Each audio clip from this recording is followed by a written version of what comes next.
I like, so I don't even know if you're on or not. That time I was smiling because of the reveal that you did. Oh, okay. That was pretty funny. Oh, okay. Cool. Yes. Hello, everyone. Welcome to the stream. This is episode number 10, 11. 11 of the Dutch Boyd poker stream. 11 out of 200 streams. That is his New Year's resolution and goal for 2016. And what are you playing today, Dutch? You're playing the 3K guarantee nightly, no limit add-on and rebuy. And we're also playing the three. So we're playing the 3K and we're playing the 2K, the $20 tournament, or the $10 rebuy and add-on tournament, and the $30 rebuy and add-on tournament. What you're seeing right here is our $10 2K. I'm gonna go ahead and keep on trucking against Y Try. And we also have this one. And this is going to be our feature tournament today. The 30K? 3K? 3K. 3K, sorry, 30. 3K. I can dream. Yes, we can. So Y Try decided to go ahead and make the raise. Two. Raise, How much do you want to make it? Two. I'm just going to keep on pushing 2 until can't push it anymore. That's good. So also, we want to say hello to everyone in the crew. And we also want to say a shout out to my new nephew, Landon. He was born today at 2:45 p.m. I'm very excited to have a new nephew. Yay! Landon Cosper. Landon David welcome Cosper. To the world. Yay! To everybody else, welcome to the stream. Yes. This is for Landon. Landon. Hi, Landon. Okay, that's it. That's good. No baby talk. No baby talk on the stream. So also we have some new viewers. There's a Scorpio. I don't know if we got that shout out yet. Tell us Hello, about the monkey. Scorpio. Huh? Something crazy happened with the monkey. Tell us about the monkey. And today is the year of the monkey is coming about. It's like soon, isn't it? It's the year of the monkey now. When is the Chinese New Year? No, not the Chinese. Chinese New Year was monkey. like pivoting to Tell the us monkey about surgery. The immortal monkey. Well, what happened with? Today I read an article about a scientific breakthrough about doctors being able to implant a monkey's head on a monkey's body. I've seen something like that before. It has been done before, and the monkey lived for 9 days. And this is somehow different because what happened? I don't was a know. Russian monkey? They don't know. They haven't released. This their one was in color. The one today, they haven't released their procedure because it's coming out in a review because the other scientists don't know what's going on, so they can't critique the operation. Well, it's for people who are paralyzed.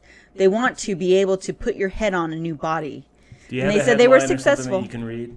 Is there like a headline? Is there a source? There probably is a source. Source or it didn't happen. I'm making it up. I think she's making it up. Well, they restart the stream again, so I don't look like a fool. Let's see.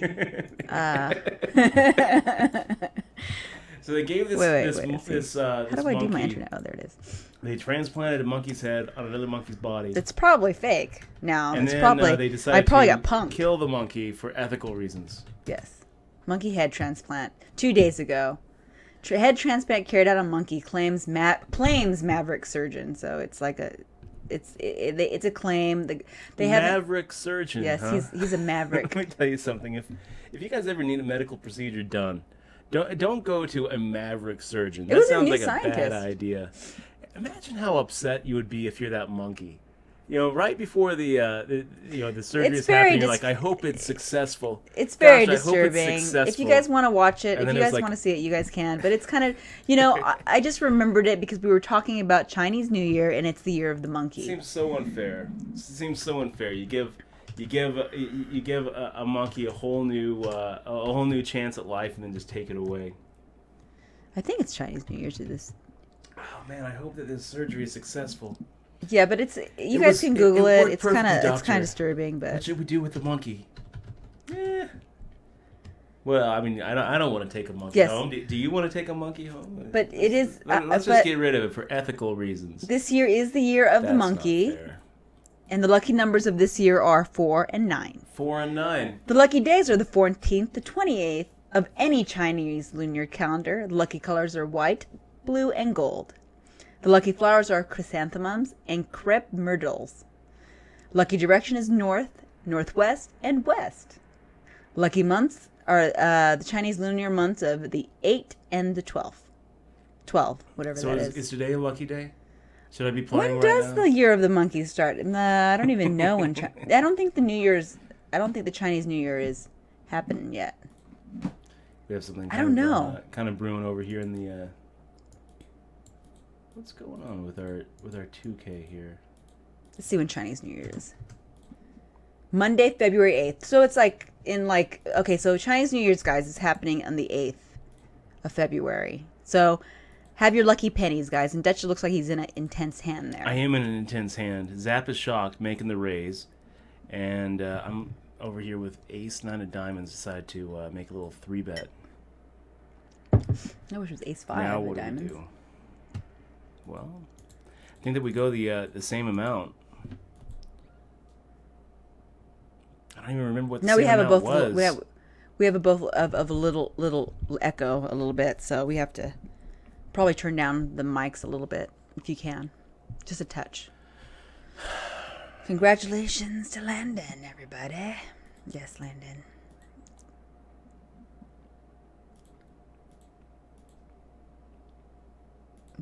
Mason Jerseyer said Landon is his middle name. It's a wonderful name. Oh, speaking of the world and future and demise and life, there's a good Netflix video cartoon that's 15 minutes. I recommend you guys to watch it. It's really clever. It was good. What was it really called? Good. It was called The Future of Tomorrow, I think. It's really clever. It's very cute, very smart, witty. It was very short. Yes, very inspirational. It's about the future. Futuristic. Let's see. It is called. Where is it? I don't remember what it's called. I think it was The Future of Tomorrow. You can just look it up. Search future. Maybe it's tomorrow. So now what do we do here against T Right? The world of. I'm sorry. It's called The World of Tomorrow. That's what it's called. It's nothing about it's called The World of Tomorrow. T Right watches. I think. No, he doesn't. He's short stack. Let's go ahead and make a C bet here.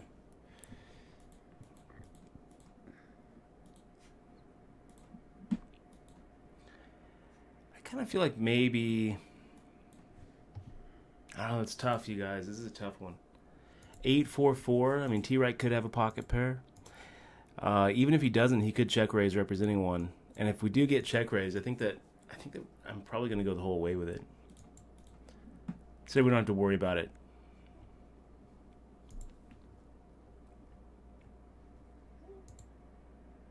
9, 9, and 12. I've heard good things about that Fargo television show. I'll have to check it out. Wait, Dutch. What is the Methuselah mouse? What is it called again? That Methuselah mouse. Methuselah mouse. Does it count if you cut its head off and put it on body and body after body? I think it would. Yeah. Does it? Isn't there like an award for that? You're gonna try to be a maverick surgeon? Michelle Cosper, maverick surgeon. Well, yeah, it's just mice, right? Oh, man.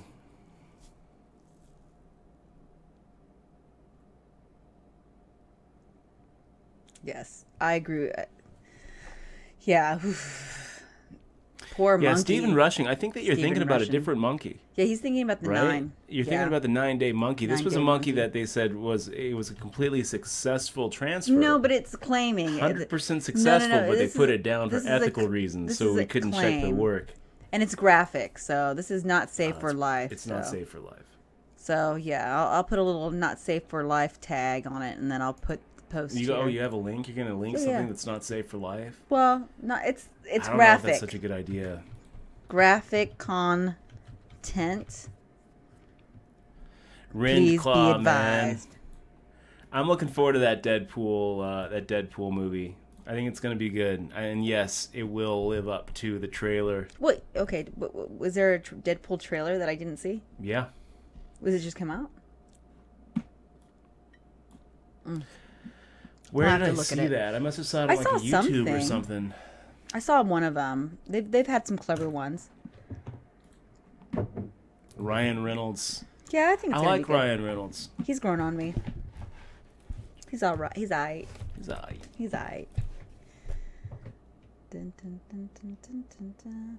So I decided, Dutch, I want to watch movies of people that I want to. I decided I want to watch certain movies so I can understand their process of filmmaking.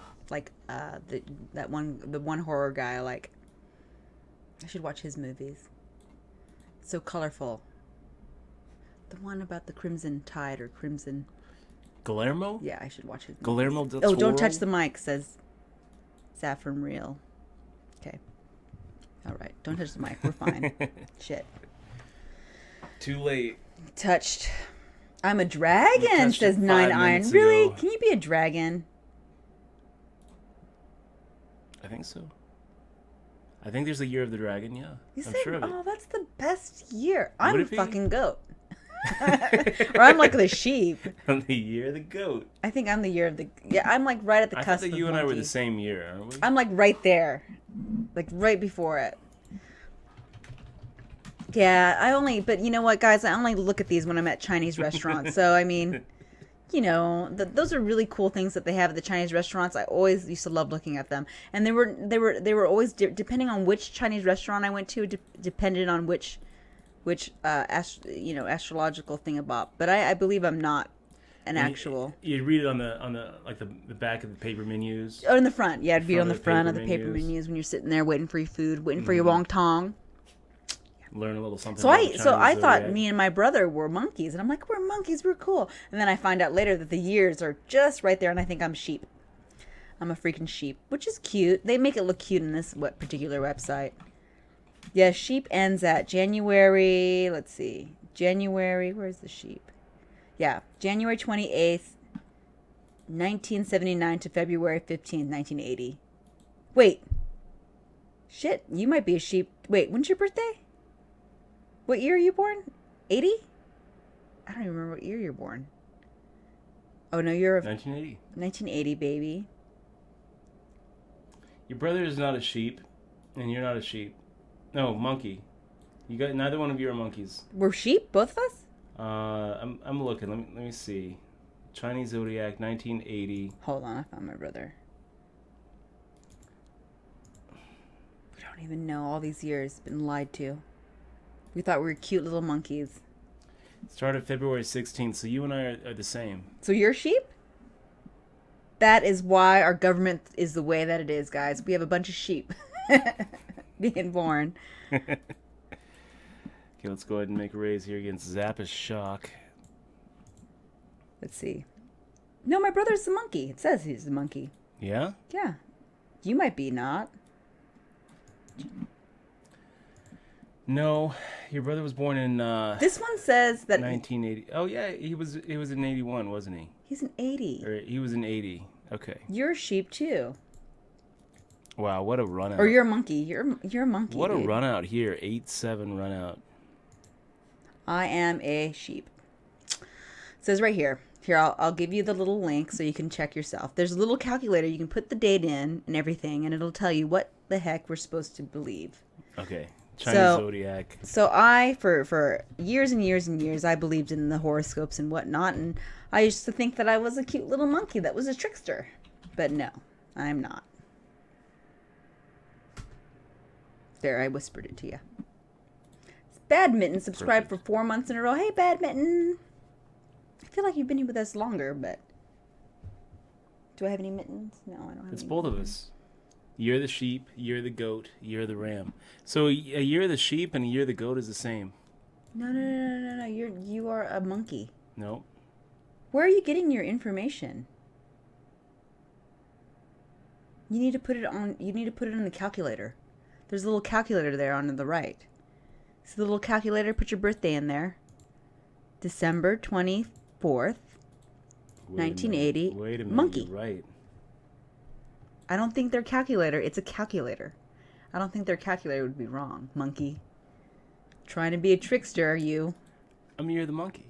You're a monkey. You're the goat. I am a fucking goat. I'm a sheep. Thank you. I would like to. You should go for the goat. Greatest of all time. Sheep. They're the really goat. Sweet. Speaking of goats, I want to get Goat Simulator, and I can because I'm a goat. I liked Ryan Reynolds since Van Wilder. Yeah. Van Wilder, he walked around that campus like he was just like the man, and he was. He was the man. Van Wilder. You know what sucked, though, was Van Wilder 2. Oh, it's horrible. Van Wilder was such a bomb. Yeah, I never watched any of those. I think that had like a $20 million budget and made like $4 million on the box office. It was horrible. Oh, they moved you in both of the seats here. Hold on, let me find you. Or was it? Maybe I'm thinking Van Wilder 2. Because why would they even have a Van Wilder 2 if Van Wilder was such a bomb? Van Wilder box office. I'm going to take a look. Now it says 38 million, so that's not so bad. It's not so bad. Let's go ahead and make the call here with Pocket Fours. Hey, guess what? Guess what, Dutch? What's that? I know you're playing this important hand, but I want you to know that the year of the sheeps, rams, or goats, is among the animals that people like the most.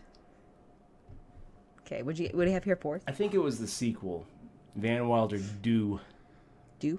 The Rise of Taj. That was the bomb. The original Van Wilder looks like it did okay. It's hard to make sequels. And then they did another Van Wilder in 2009, Van Wilder Freshman Year. It went straight to video. No, I guess not. It had 20,000 internationally. Which means there were 9 theaters in the United Arab Emirates.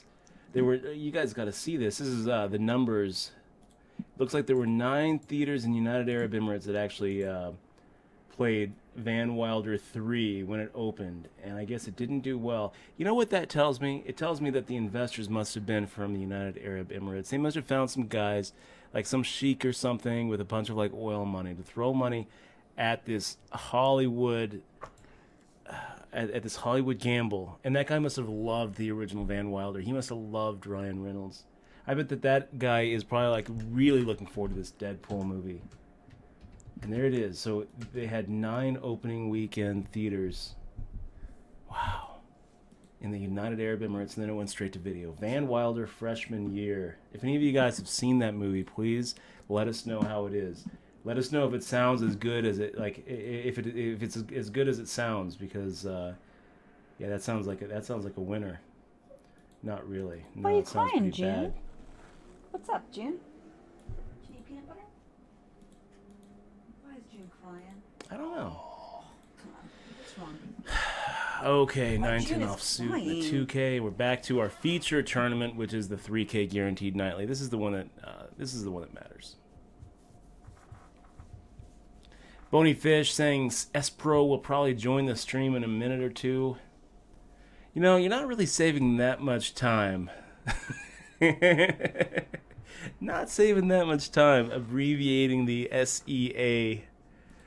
Okay, so That's a cool C. It's like let's go and C. make the call here. You should say C, right? Yeah. Like a C instead of S, right? So, Dutch, will you show us your bracelets? Raffles would like to see it. Raffles, man. After a break, maybe. During break, you should get it, maybe. You got a Raffles just for you. But this is Just our for most you, I'll do valuable it. thing in the house here, right here. June. We love June so much that we had a long chat with her today. She's getting old in years. We're thinking about trying to do the transplant. No, we're not. We're gonna put her head on a Doberman body, and then then we're gonna have Look to how put her down excited for she is ethical for it. reasons. Yeah, She's she so looks excited. She's always wanted to be a big dog. She's always wanted to be a big dog. She's got the heart of a big dog. Isn't that right, June? Man, she's looking straight at you guys too. She's looking straight into heartless. the camera. She has no idea what we're doing right now. All she cares about is treats and peanut butter. As soon as you said that, look at her. That's all she cares about. Do you want a peanut butter? Will you find your peanut butter ball for me? I'll get her some peanut butter, maybe. She just started licking those lips. As soon as you said that, that was pretty funny. Oh, man.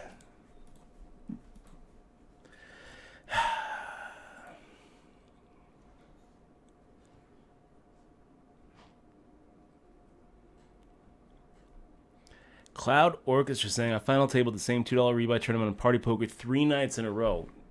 damn fine job, man. Cloud Orchestra, nicely done. Nicely done, man.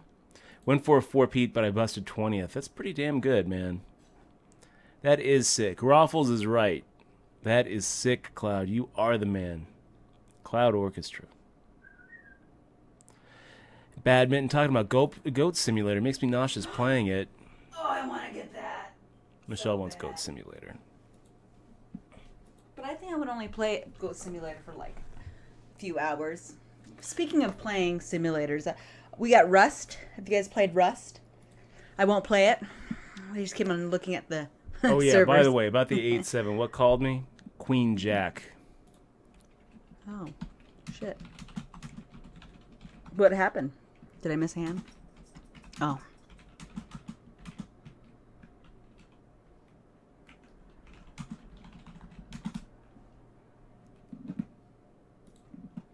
Yeah, pretty ugly run out for him.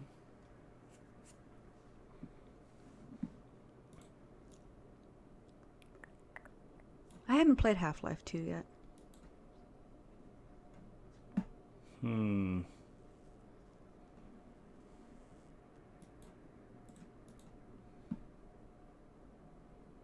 Oh, wow. That's so bad. What are you looking at? Oh, your Ace 2. Oh. Well, it was bad. What was bad about that was that Mike City didn't value bet it. Oh, really? You felt like... Yeah. For sure, he had second pair top kicker on on a King 9. What was it? King 9-7-2 board. Mm-hmm. It's a pretty good spot to go ahead and make a. By the way, you guys can't see. Yeah, can't see your other one. So we're gonna make the call here because Freezer is known to just spew off. Part of me is thinking about maybe raising it, but not against a guy who's just willing to spew off pre-flop. So let's go ahead and. It's a pretty good flop. Pretty good flop for King Queen of Diamonds. Oh, that's a really good flop. Oh, King Queen of Diamonds? Yeah. Oh, that's nice. Good enough to go ahead and make a raise, actually. We'll do a little half-pot raise here. Well, no, let's not. Let's do a 2.5. That comes out the same thing.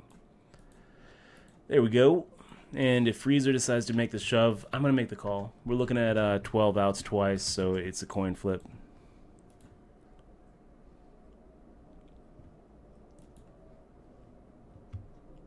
So I was telling him about Rust, Dutch, and how you had it from a humble bundle that you didn't know you had it, and I won't play it. They're talking about Goat Simulator and how awesome it is.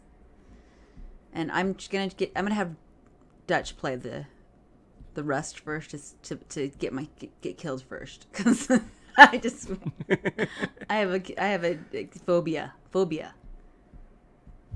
of dying. Once I die though, I'll be fine. Once. Seems like a lot of pressure to live in that game. When you first log on to Rust, it shows like how many bullets have been shot, and it's like it's a huge number, right? Wasn't it like it was over like in the was it in the millions or I don't know. It was crazy. Anyways.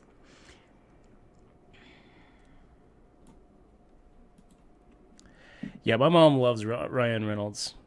She loves Ryan Reynolds because she really loved that movie Dan in Real Life, and she thinks that Ryan Reynolds was in that movie.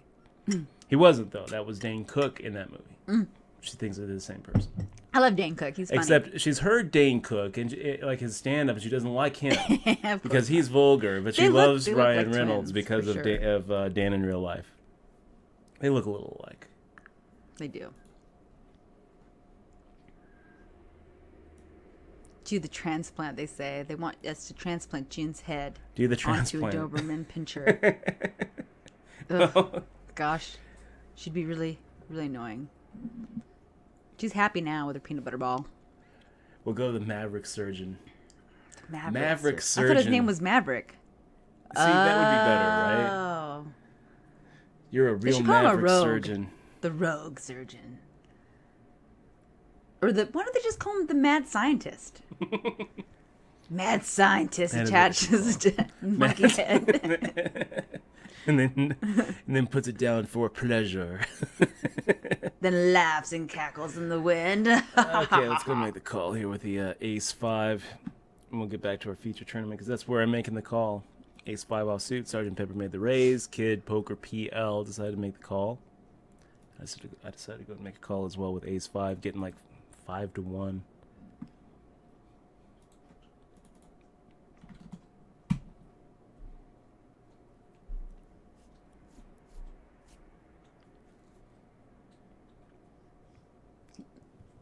She looks very happy that June. And Ace is up, asking if we've seen the preview for Key and Peele's new movie, Keanu. I haven't. Ace is up. Nope. Sounds good. Sounds good. I'm sure it's very good. Very funny.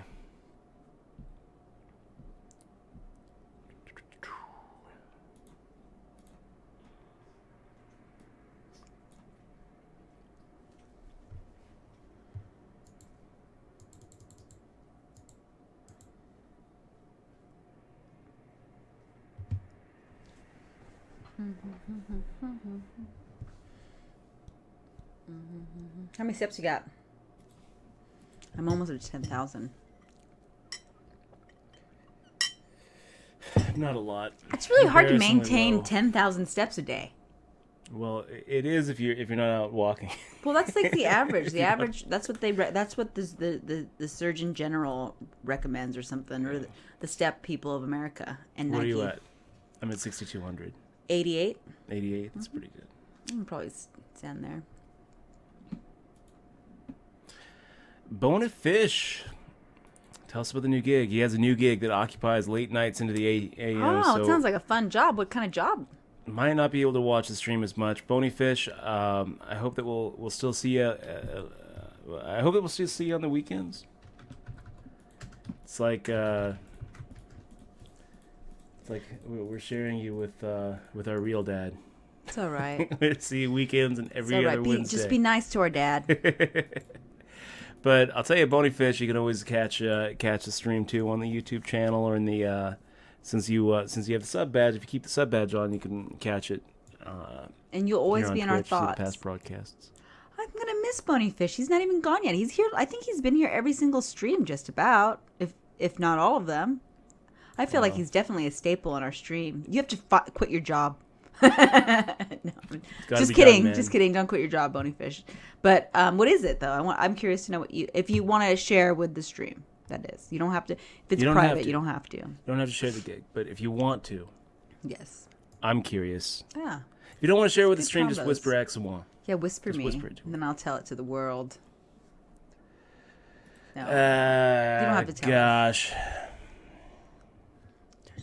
I don't really want to chase Sergeant Pepper away, but we're always c-betting. What is this here? What do you have 3K? Here? What do you have, 8s? On the Jack 8-2? Yeah, we got a set of 8s. 8s? Nice. So that's a pretty good call on the flop, so now we can just check the turn. And maybe Sergeant Pepper's doing some sort of weird float. Yeah, boy, Casey. Just subscribe. That's a resub, I believe. It's definitely a resub. He's been with us for a while. Yeah, boy. Good to see you, boy. It is good to see you, yeah, boy, Casey. We also have Cloud Orchestra 4 months in a row. It's great to see you, Cloud. Cloud Orchestra. So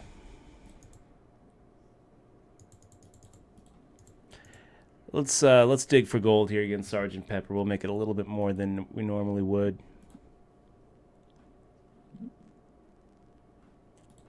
And we don't get paid. Nice fold, Sergeant Pepper. I wonder what Sergeant Pepper was calling with. He was probably calling with like a smaller pocket pair. I can't really put him on anything else. We have a greeting and salutations. Greetings and salutations, says Rabbit Games. You know what that reminds me of? That reminds me of the spider on Charlotte's Web. Salutations. That's what that reminds me of. It reminds me of the Chinese New Year. Because there's a year of the rabbit. I wish I was a year of a giraffe. Why couldn't I be something cool? So we got a poker joker. Okay, now. Min raising from under the gun +1. Slim J saying, I will come along for the ride. Well, what do you think about putting in another 1,200 chips there, Slim J? Says, yeah, that sounds good. Let's do that. Flop is King 9-7 with 3 spades, and he just shove it. Just shove it. So now what?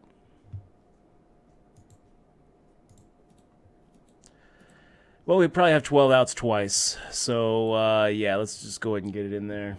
Right? We're just going to go ahead and get it in there. Sometimes we're actually ahead, and he's got... If he has, like, an ace of spades, it's going to be like an ace of spades, jack of diamonds or something. Yeah, so he has absolutely nothing. Did we just win? Shoved it with queen high. Yeah. We win! We won it with... well, we would have won it with ace high. But,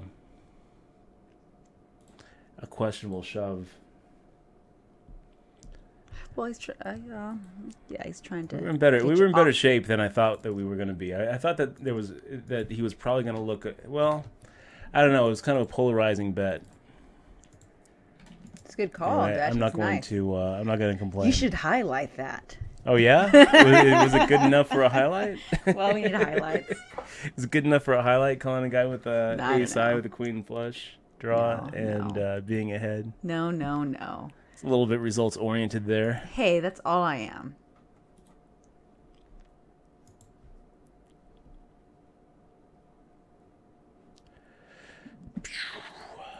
So that puts us up there, 12 out of 50.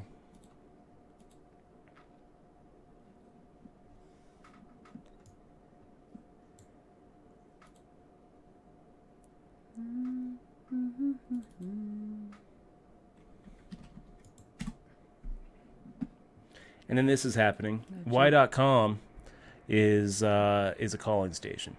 Huge calling station. Super sticky. Open limping. Yeah, there we go. Make the call here with ace queen. And he gets rewarded. So that kind of sucks. Pretty lame hand there. Ugh.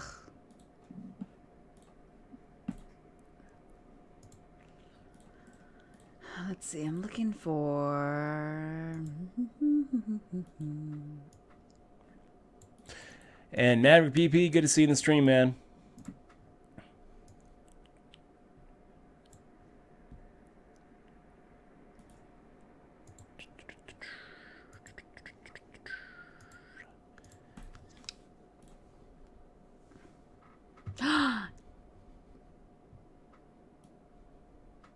Oh, Maverick's sub's already over. And Bonyfish is... What is he? He's a fine arts auctioneer on TV? That's awesome.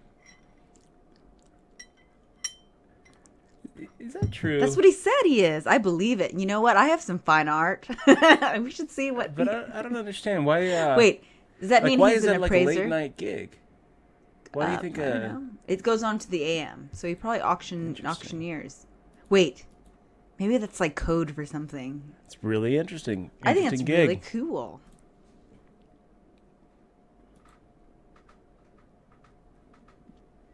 Aces Up emailed you the Keanu preview, and we will be crying. He wants us to cry during break because it's so hilarious. Okay, Aces Up. I'll check it out, man.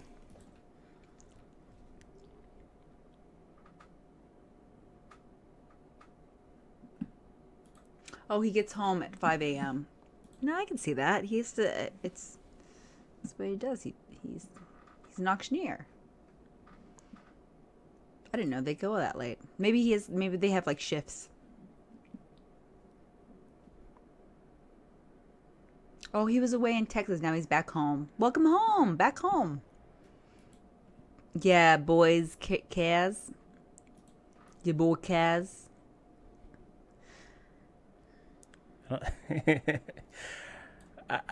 I always pronounce it, yeah, boy, Casey. I can say it however your boy crazy. Casey. Your like boy Casey, crazy. Like crazy. I don't know.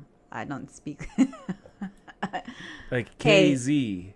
I'm known like to say names. Maybe those would be his initials, KZ. I'm known to say your boy names wrong. KZ. So. Hey, what's up? It's your boy KZ. That's how I kind of hear it in my and for whatever reason I hear it like with a New Jersey accent. It's your boy KZ. That's how I hear it. But you're gonna if it's who knows? If it's Yabby K's, you gotta let us know because it could be Yabby K's. No, it's Yabby K's. I'm pretty sure it's your boy KZ. I feel like it's your boy KZ. It's all good, man. It's KZ. That's what it is, yo. And I don't know if like the yeah boy is like your boy or yeah boy is like yeah boy. I'm not sure. Yeah, kind of hate the shove there. That's the shove from the other guy. Yeah, Ben Crew Chan. I do too. I do too. You know what else I kind of hate in that hand was the call. I guess if you're going to call, then what's the plan?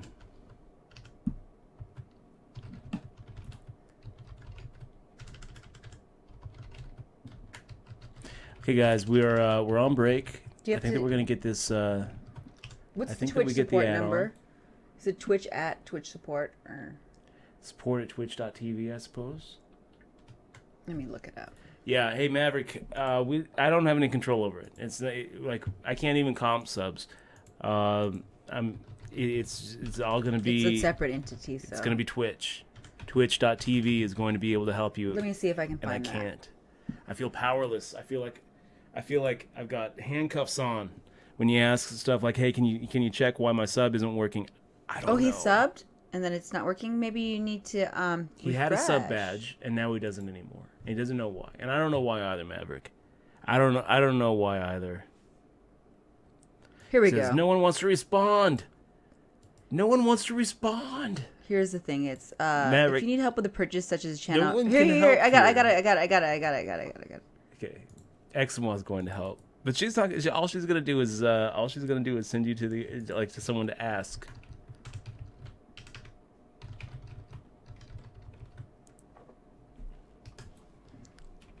That's what I do. I just delegate my answers. If I would, let me see if there's a better link. But that actual link is the link for subscription support and purchasing support.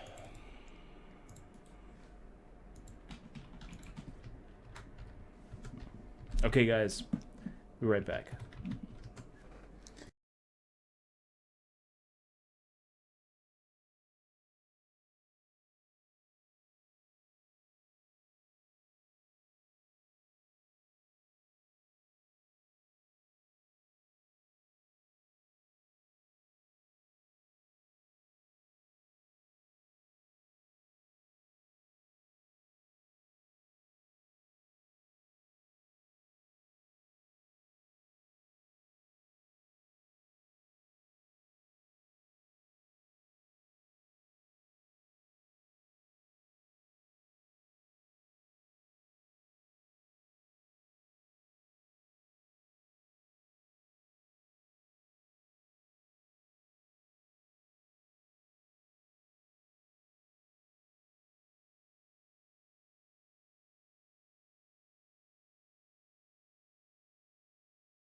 Okay, guys, we're back.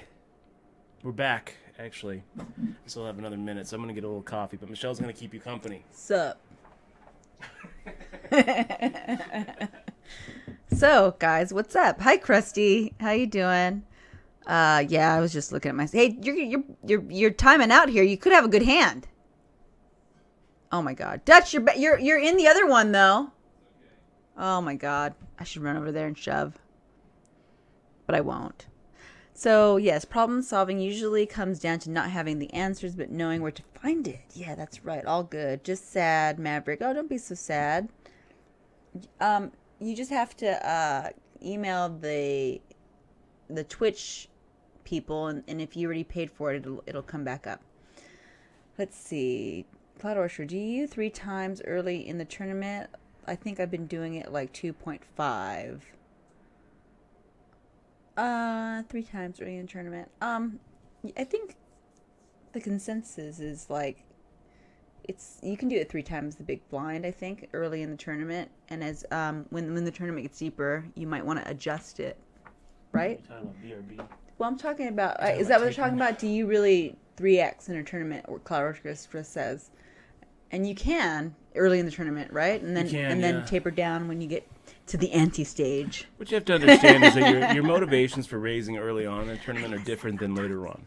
You know, early on when everybody is very effectively 5x deep, in a tournament. Jesus. Your goal for raising pre-flop is actually to build a pot. It's not, there's nothing really to steal. Later on when the antes kick in, your goal for raising has more to do with stealing and setting up a profitable post-flop steal. So your motivations are different. 2.5 times is fine, but I think that 3x also gets called early on. And since when you're raising early on, your motivation is to build the pot, then you might as well try to build it as much as you can. Wow, guys. There's a crazy hand going on here. Look at that. So I defended against flip A. I know somebody that was like raising 7 times the big blind, but I'm not going to say who. And that was their technique for a while, so... I mean, it just depends. I mean, I guess it depends on how your play style is, don't you think? Or do you think being consistent's better? I don't know. I mean, right way to play. I feel like I'm like, okay, so we're gonna go with 4,800. Are you doing showing the 2K right now, or the other one? Did you flop 7 freaking 5? Did you have 7-9? No, we flopped 6-5. I have 6-5 suited, so I actually have the flush draw with the bottom pair. It's pretty good. Pretty good. Do you have 2 to the flush then? Well, we've got 4 to a flush. Yes. Or 2 in your hand, I guess. 4 to a flush, whatever you want to. That's right. How you want to do it, yo. Oh, we got through. It's good. The art auction actually starts in an hour, Dutch. I want to watch it. I'm gonna have him link it. Is there a site or something? And then we have this one. Where Oil Boy, check called, check the turn. Now the river comes in ace of spades, and he fires out a half pot size bet. And guys, unfortunately, I don't think that 5 of spades is going to be ahead. Let's see, I've got some player notes on him. Nothing really. Okay, I'm gonna make the fold. Feels wrong to fold there, but feels wrong to call as well. There's nothing, in my history with Oil Boy, which is telling me that he can't beat a 5 high flush there.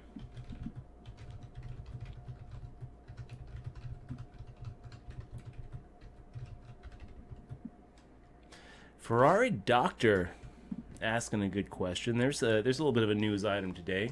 What is the news? PokerStars sent out a bunch of emails to some of its high volume regulars requesting telling them that their account has been frozen until they send a video of themselves playing. But I think that's perfectly fine. I think that's a good idea. Because they're worried that they're bots. I think it's a good idea. It wouldn't be the first time.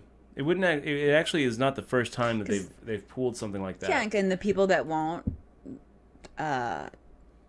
show a video, they'll just be done. And most computers have videos. Here's the problem, right? If they don't want to show a video, then PokerStars is going to keep their money. Well, I mean, they shouldn't be doing it illegally, or they should be doing it in the right way, because they run that risk when they do it in the illegal way. Just because they have money in there and they're doing it illegally doesn't entitle them to get their money back. Okay, if they're not going to show a video of them playing, like the first question is, well, if you wouldn't, what do you have to hide? Why wouldn't you, right? But then at the same time, it's also like, you know, for them to take their money, that's and a lot of time that's going to be a huge chunk of money that they're going to be forfeiting, almost a quasi criminal type of slap. Like when someone is seizing 5-figure sums from you, it's that's a big deal. And for them to just, you know, take it without any proof, like if their only proof that you've been engaging in botting or VPNing is that you aren't going to send them a video of you playing, I don't know if that's really proof that you're doing something wrong. But I mean, like, and what are they going to do with the money? Like, if they decide to go ahead and seize money and not give it back, they're going to spend it. And then what they're saying is what they're going to do is they're probably going to put it in a separate account and put it in there. They're going to analyze the way that you're playing in the video compared to other stretches of sessions that you've had before, and if they don't match up, then what? You know, like, then what? Then they're going to take your money. That's basically what they're saying. They're going to say, you know, you can send in a video, and if it doesn't match up, I don't exactly know. Oh, so you have to send a video while you play, of how you play? While you play, of a 70-minute session of you playing poker. 70 minutes, huh? 70 minutes. It's cool. I think that's fine. I don't see why not. If it doesn't jive. Wait. So you have to, but I guess it's going to be difficult for, like, to record it. They're going to take your money. They're really specific too about how they want the recording to be. Oh, really? You start with the, "Hey, what's up, Poker Stars?" It's like, "Hey, what's up, Poker Stars?" It's a lot, but Kid Dutch on Poker Stars, and I'm gonna go ahead and start my. And then you have to turn the camera, and then it has to like show what's going on. Put it on like a Dropbox. But they picked certain people, though. They didn't do everybody. They did not send out to, you know, their 20 million I don't think customers. there's anything wrong with that, honestly. This is just the high volume people that they suspect are botting. Yeah, and I don't think there's a problem with that. They suspect they are botting either because of the volume or because of the way that they play. And if you're legit, then if you're multi-tabling like 30 tables, and if you're legit, then it should be consistent. So, I think it would be consistent. Like, that's probably what it is. It's people who are playing like fucking 20 tables, probably 20 or something crazy. One thing that kind of worries me is it seems to me like if someone is capable of like running a bot program on their computer to play poker, they're probably capable of putting in a 70-minute session. I don't really think that these videos are going to catch anybody in the act. And the fact that this is how Poker Stars is catching people, it kind of worries me. It kind of worries me that this is their bot detection program. This is how they can detect whether someone's a bot or not. Maybe they have a program that detects the bot, and then they want to double check just in case they're wrong. There's nothing wrong with that. I can tell you early on, there was a guy who used to play something like 40 or 50 sit-and-goes at a time. And PokerStars shut down his account until he sent in a video of him playing 40 or 50 sit-and-goes at a time. I wouldn't believe it. And he did, and he put it on YouTube, and it went viral, and everyone was like, "Oh my gosh, man, I can't believe you can play that many tournaments at the same time." And he was like, "Yeah, because I'm a stud." He became famous. This is me playing 50 tournaments at a time. And now he's a legend. He's dead now because he played his eyes fell out. That's and right. his fingers. That's exactly what happened. His fingers fell off. He's a clone now. He has a new head, a new hand. He went into Maverick surgery. And that's the mad scientist surgery. No, what happened to that guy? Is he still around? Does he still play in high volume? I'm not sure. I'm not sure whatever happened to that guy.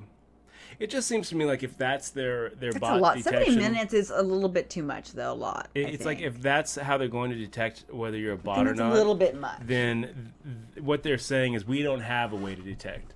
Because if they had a way to detect, and they detected that these people were bots, then just freeze their accounts. You don't have to, say, hey, go ahead and jump through these hoops. No, but people are like robots, man. 70 minutes, they're probably doing 70 minutes. That's the average. That's probably the average runtime of these guys playing.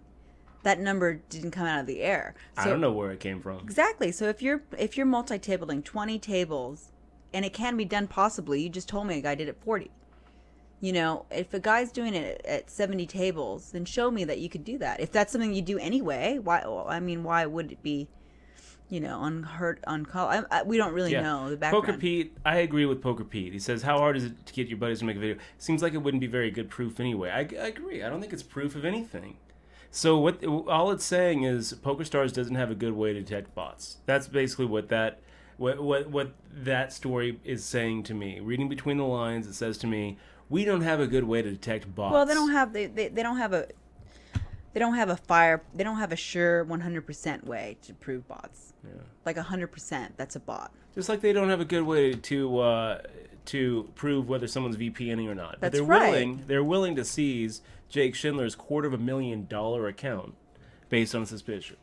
Wow. So if I was one of these guys who got this video request, I would do the video, and I would also be very worried that they were going to take my money without any cause, because. But they should. Well, now that PokerStars is a legitimate company, that I would think that they would have. They could fight that and in court. Now that PokerStars is a legitimate company, they have been more and more likely to take money without any cause. Yeah, but you can fight it if you are just unjustly they take the money away. Unjustly. I don't know what the right answer is, guys. It's the bots that are ruining it. Bots are ruining Warcraft too, by the way. Battlegrounds, so I read in the threads. Down with bots. Bots should be legal. What are they doing? They're botting Battlegrounds, grinding honor or grinding something. Honor points. Yeah, I don't exactly know how they're botting, but it's a big problem in Warcraft, and it's obvious too. Like people are actually advertising that they have a bot. Come team up, we have a bot going. Come team up, we got a bot. We have some kind of bot. It's gonna be cool. We have a heal bot or something. I don't exactly. Heal bot. Yeah, I don't exactly know what the bot does, but that's pretty awesome. Yeah. So but it does ruin it. I mean, there's bots in Heroes of the Storm. 15 bigs all in. I like it, X Trouble. I feel like I feel like it's a little on the heavy side, but not so much on the heavy side that it's an awkward stack to play for sure. Yeah, Raz12 said, or maybe they're secretly casting for a TV reality show, Dutch. Yeah, maybe. Maybe they're trying to find the new pro. That's pretty funny. By the way, pro. Poker Pete, that's exactly right. That's he says, right. well, they'll probably use that money for player promos. You know, gave it back to the players. That's right. It's pretty much, it is pretty much laughable, Poker Pete. I agree with you. So X Trouble getting it in there with the King Queen, I don't hate it. That was another shove, right? I feel like it was a little bit on the heavy side again. And you start losing credibility when you do that twice in a row. But there he is, 2 times in a row. Value Town is just like, this pocket 7's good enough. I hope that you've got pocket 6s. Well, we can just be happy today that we're not on PokerStars. I'm not happy that I'm not. You know they're gonna have a $500,000 overlay for their Turbo Championship of Online Poker. When does that supposedly. come on? That's that one that Nilesy is gonna probably play. When is it? I think it's today. Yesterday. Soon. Like now. Go like to Mexico. Right, bye. I mean, it's not that easy though, unfortunately. Yeah.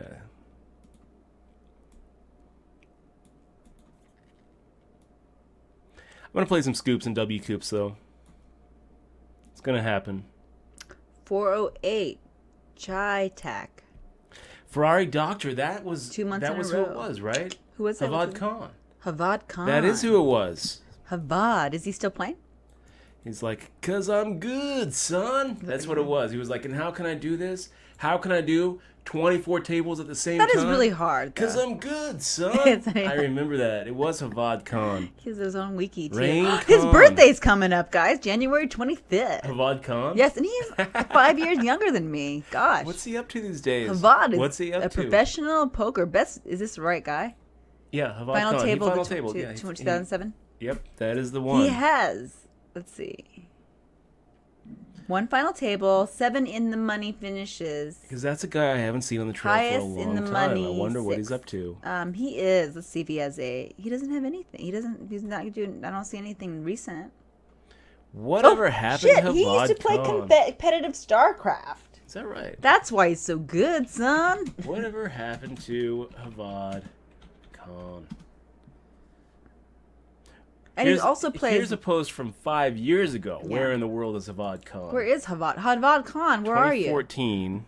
I don't know. On Reddit. Has anyone been wondering what happened to Havad Khan? I'm going to try to Facebook him and say, hey, we're talking about you. He's still... Maybe he's... I hope nothing bad happened. You're so quiet over there. Well, Gavin Griffin had he doesn't even Twitter where he thinks that Havad Khan is now working for NASA, but I think it's just a joke. He doesn't even have a Twitter or Facebook? Wait. I found a Twitter. It does look like him. He only has 1,000 followers, though. I don't think that's him. The real HavadKhan.com, though. He has that. But it has... Really? Or somebody has that, and he hasn't tweeted out since 2010. He does have a 2012 football gambling disco Notre Dame thing he tried doing, but yeah, you'll probably see him again though. I'm sure. We haven't heard the last of Khan. I'm sure. I imagine we haven't. Yeah. Here's a Where Are They Now from Poker Works. Where is Havad Khan? Where are they now? Billy Monroe wrote a piece about 6 years ago. Yeah, by the way, Y Dot, we're making the call here. Ace Jack versus Ace 10. Do you guys see this? Yeah. You guys see it. We're in good shape. And I got an email. Oh, you have Ace 10 right here. What do you have? Ace Jack. Ace Jack. Congratulations. Thank you. So Y.com turning his Ace 10 into a bluff. You know, he's not getting called with weaker aces.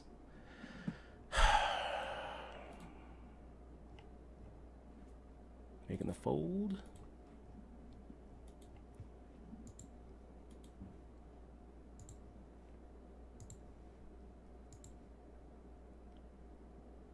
Oh, it's Hearthstone Healbot. Or Hearthstone Healbot. LOL. No, there was a bot. No, that's a different, like a actual Battlegrounds bot. Viewbotters in Twitch, yeah. Some guy caught doing it yesterday. Had more followers than viewers.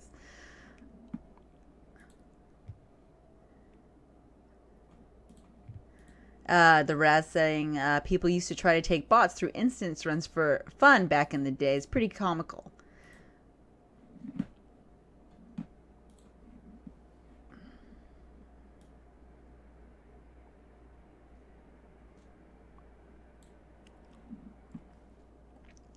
Yeah, we don't use bots when we're playing WoW. Dutch just runs me.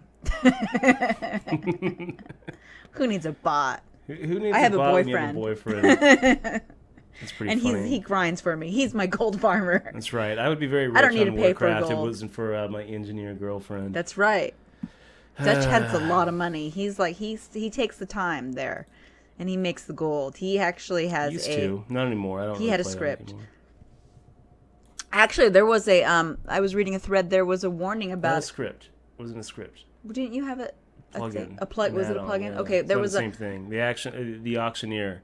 It's nothing. Okay, it wasn't nothing manual about it. Yes, there wasn't a bad. Is it just okay? Whatever. He wasn't doing bad things on WoW. I mean, there's some tricks. Here's the deal with WoW, right? No, let me. Oh, I was gonna finish my story. Okay, you finish your story. So there was. I was just that there's a. You have to be careful downloading some of those plugins and stuff because sometimes they have ways to steal your gold. There's a new plugin for an auctioneer, not auctioneer, but there was another one where it was actually stealing people's gold, and you wouldn't even see it. You would just hear the money leave your bag. That's in dirty. A trade, yeah. That's dirty. You just hear it, and you couldn't cancel it because you wouldn't see. A lot of crying 12-year-olds out there, yeah, huh? You wouldn't see the thing, yeah. Imagine how crushed you would be. You're 12, you're 13 years old. Yeah, you have 100 gold. You spent the last 6 months just like building up your wealth in Warcraft. Yeah, trying to save it for amount. You're like 27,000 gold, and you're like, you're just the man among your friends. That's just sad. So a little Ace 8 suited against VS 2010's Open Limp. Yeah, I'll take a shot at you. I will take a shot at you, buddy. And you know what? I think I'm going to go ahead and fire out a little half-pot size bet. Okay, now you can Twitter out if you haven't yet. Mr. 5-star pot bet or half-size pot bet. Okay. So Here's the deal: when it comes to the difference auctioneer, between like a script, like a because you can't have a script, right? You can't have something that doesn't let you. You can just push a button and it'll do action after action after action. You have to actually physically push the button. You actually have to bind something to a button and just keep on pushing the button. But there's some things that you can do to make it a lot easier. Since they count like the mouse wheel, every little thing as a mouse wheel is a button. By the way, we're going to go ahead and lean on that open limper again. Then you can bind it to your mouse wheel and just roll it up, which is a very quick way to input a lot of keys. So you can just key bind. That's good. Yeah. That's good. Key binding is really good. Yeah. Gosh. But yeah, I don't see. I don't mod. I'm donk leading. I don't even have 75 the on a Queen 6-2 mods. board. I'm pretty tempted to make a little raise here. Pretty tempted, you guys. Looking at this, thinking, well, VS 2010. I think there's a decent chance that you don't have a queen. That you're looking down at this, polarizing board and saying, "Oh, I'll just steal it." But whatever. You know what? I put 1900 in with an ace 10. Completely whiffed the board. I'll go ahead and let you have this one, VS 2010. You just keep on limping. You can have that one. Just keep on limping. You should Twitter out and ask where that con guy is. I'm sure somebody knows. I'm gonna Twitter, but nobody listens to my things. But oh wait, shoot! I'm doing your through. I have to change it. Back to the stream. Back to streaming. Where the topic at hand is where is Havad Khan? Where is Havad Khan? Where did he go? Where is he now? We miss you. Come back to poker. Twitch.tv. Where is Havad Khan? Wait. We believe.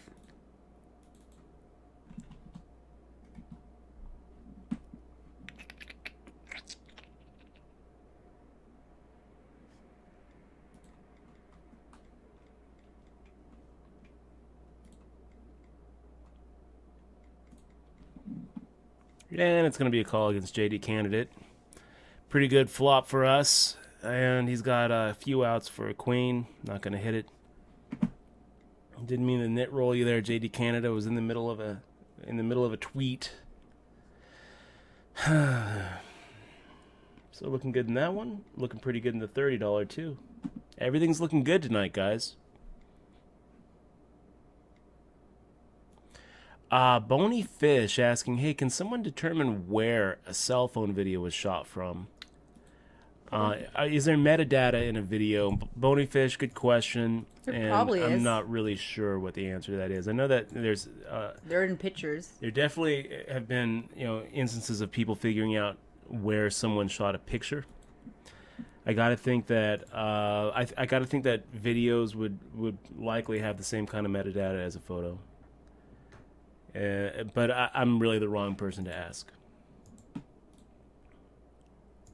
Poker Pete says, I gotta admit, I don't miss Havad Khan's shenanigans. I don't miss Havad Khan, he says. You should have told me that a few minutes ago. Because I just tweeted, we miss you. Oh. So I'm actually going to have to tweet again. Well, just joking. Not all of us miss you. not all of us miss you. That's funny. There it is. I put that tweet up just for you, Poker Pete 55. Yeah. My last two tweets is back to streaming where the topic at hand is where is Havad Khan? Where is he now? We miss you. Come back to poker. Well, not all of us miss you. Poker Pete. Oh man, that was for you, buddy. We got Big Bird OP. Big Bird OP. What, mate? Good to see you, man. Good to see you in the stream. Big Bird, man. You know what? I remember watching that. The first time I remember crying at a movie. Follow that bird. Follow that bird. Did you remember that movie? I gotta go. Do you remember that movie, Follow That Bird? You saw that movie, I don't right? remember it. That's not the first time I cried. I don't even remember the first time I cried, actually. She's heartless. She's never cried during a movie. Oh, I cried. Did you never see that movie, Follow That Bird? A long time ago. Well, I remember seeing it in theaters, and when they had Big Bird... I never saw it in theaters, though. My parents only took me to... Big Bird painted blue in a cage, and I lost it. I Maybe lost it. I didn't see that movie, because I don't remember that. Sad. I think I would remember that. And you cried, It was traumatic. Maybe you made it up in your head. I was 19 years old. No, when did Follow That Bird come out? It was... like 80s. Follow That Bird. 1985. So I would have been 5. 4 years old. Aww. 4 years old, and my mom took my little brother and I to go see Follow That Bird. It was the feature debut of Big Bird. Why did you cry? That's horrible. I just told you, because they had a scene. He gets kidnapped. He basically gets kidnapped and sold into slavery. This is how I remember This is how I remember it. I remember watching it, but I don't remember watching that. They put him in a. They put him in a cage. Let me see if I can find the scene. I don't know, man. Yeah. Here, I got a picture. I really don't believe this. This is the scene that made me just lose it as a little kid. Here is the picture of Big Bird in his cage right there, and oh my gosh, it was sad. This is my first exposure to human trafficking right here. Follow That Bird. I wonder if we can find the video. Let me see if I can find the video.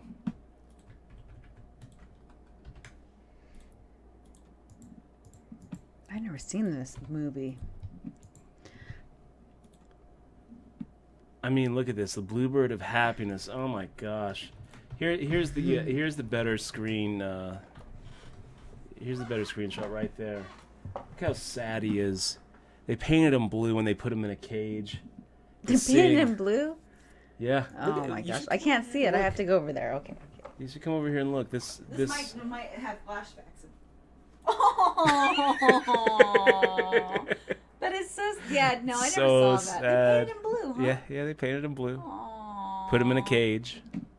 He's happy, Let me see if we can find... And he sang a little song. That was the worst. He sang this little song, and it was like...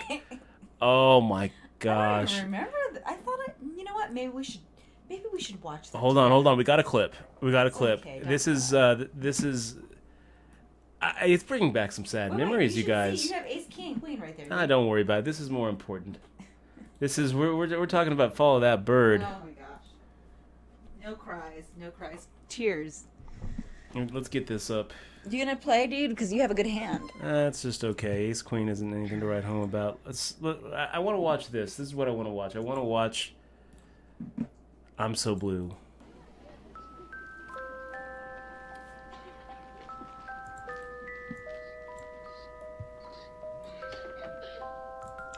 Everybody cry. Oh.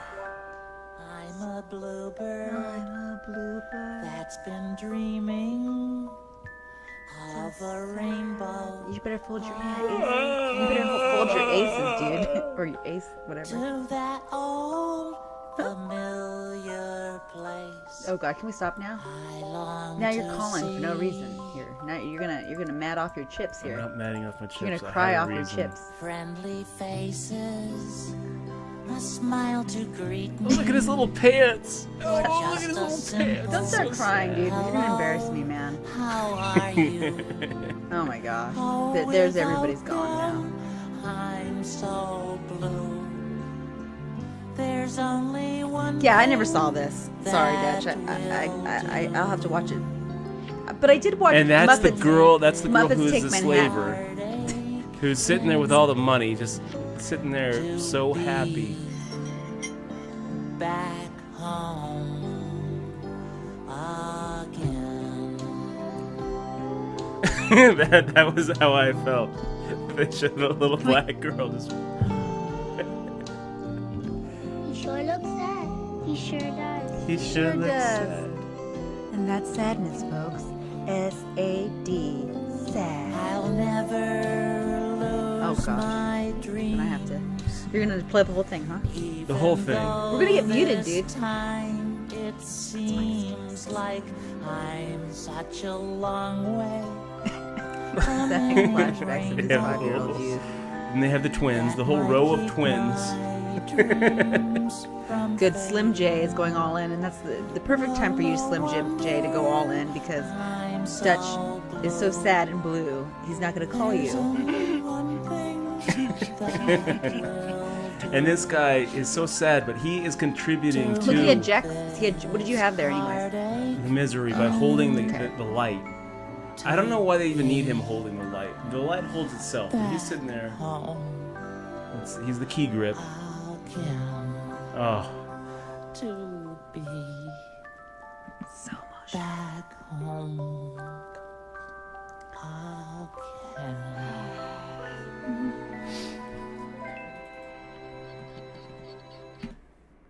That was it. That was it. That was that got me. Havad Khan. I hope that you've made it back home, Havad.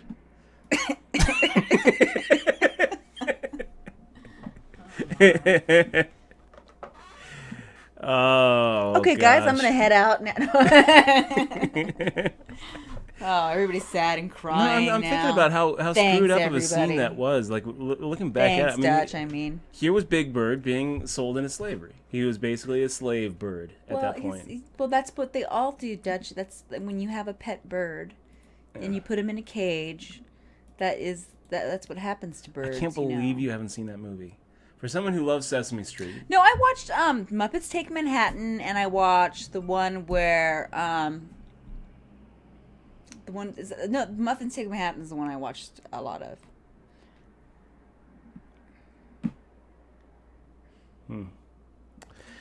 Okay, back to battle.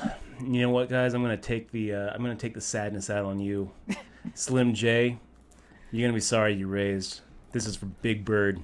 This is for Big Bird, yes. This is for Big Bird. Oh my gosh! You know what you should get? We should have a big bluebird emoticon somewhere.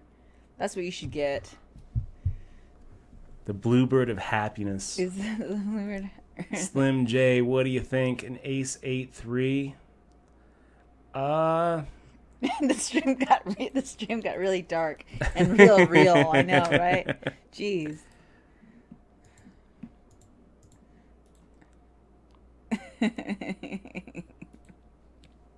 No, Dog Mile. I found my motivation. Little bluebird, don't die. Oh, look, everybody's crying on the stream now. Oh no, he's gonna cry. Says pay the toll. I'm gonna cry. Oh gosh. So yeah. Oh my gosh, everyone's the Raz crying. 12. Thanks everyone. I lost it during that scene too. I was a little bit older, but that was a couple of years ago watching that. I didn't see that one either. I just saw the happy one. Ernest goes to camp. He's like, I'm so glad it's raining, because raining hides the tears. Oh my god. Oh man, he's like, I'm so glad it's raining, and he's just like, Ernest is just like, just bawling. Ernest Goes to Vegas. Why don't they have an Ernest Goes to Vegas? They need to reboot that franchise. Ernest Goes to Vegas, or maybe Ernest did go to Vegas, and that's why he's not in movies anymore. It's just he lost all of his money. Hollywood Ryan, man, didn't you think it was kind of messed up? Hollywood Ryan, that the Fraggles would eat the construction workers like hard work. They would just come along and just gnaw on their on their frames, man. It was messed up. I mean, like a whole slew of these builders all trying to make something productive, and the Fraggles just come along and just start eating it. The Fraggles, what? Fraggle Rock, man. Yeah, they make little canned radish things. Yeah, the radish things, exactly. I always thought there's a message there. What are they trying to tell the kids? You know, like, who are the children supposed to relate to? The people who are building something just to have it taken away for no reason other than that it's a tasty snack? Or were we supposed to relate to the Fraggles who are going around ruining the work that these guys are doing for nothing, for no reason? I don't know. I don't know who a child is supposed to relate to in that, in that little dichotomy. Is that the right word? in that little situation. Dichotomy sounds very, very good. Well, Gosh, if I was writing a I research totally paper on like. it, I would call it a I dichotomy. totally like my brain. For the stream, it's a situation. Hey, Vegas Clown, welcome to the stream. I am Xmois, and I am happy to see you are back here. Hello, Adam. Good to see you too. So Jay Weiner making it 3,200. I don't really know why, buddy. So let's just go and get the rest of it in. Like, why wouldn't you just shove? I gotta try to think about the saddest thing I've ever seen in my life, as far as like cartoons. Oh, that little dog one. That was really sad. Do you remember that movie that we saw, Dutch, about the German? It was like a German Christmas story. It's called Once Upon a Time. I think that's what it was. I love that movie.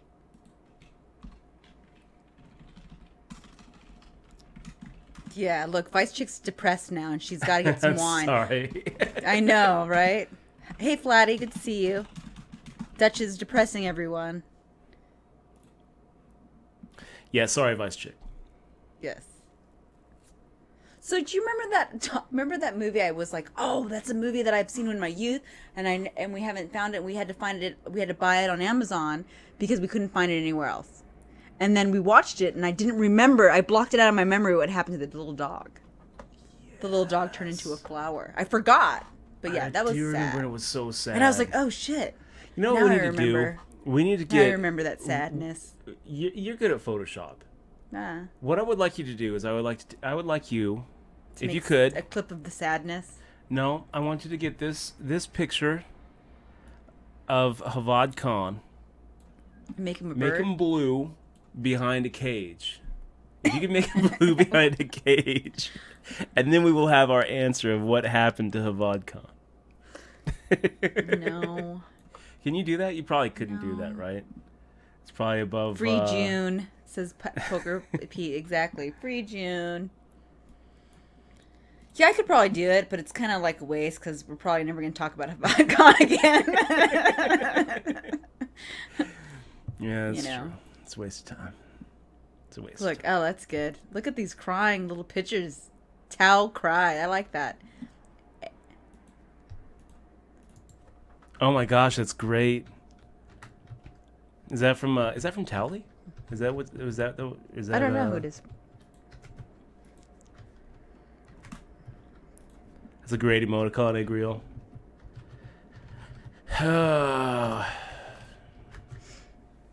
Anyways, let's think positive and happy things because happiness is what poker brings. Okay, yeah, let's focus on the final table. It is.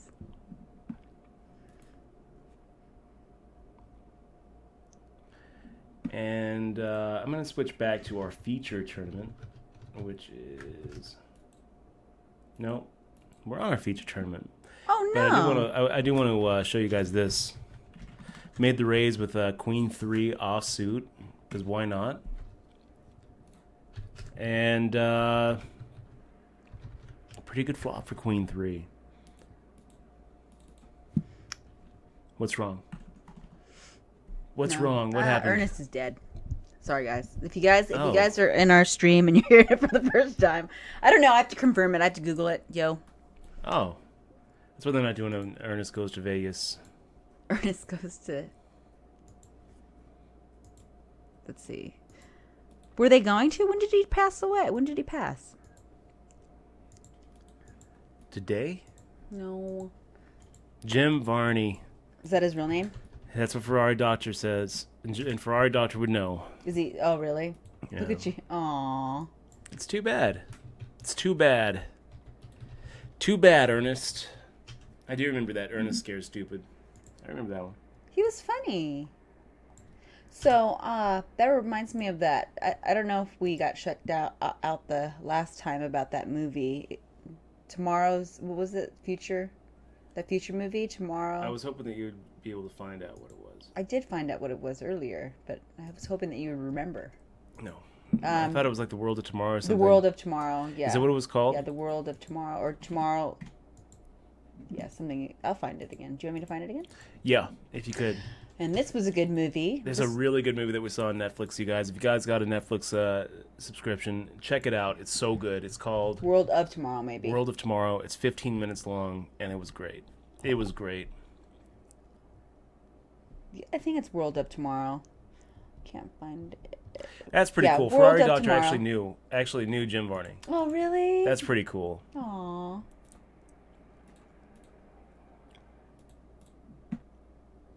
So against play ball 10, both of those aces come out. I guess we'll go ahead and represent them.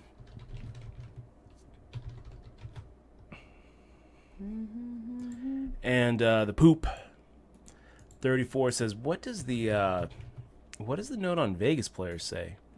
I can't tell you, bud. I can't tell you. My Really? notes are private. Okay.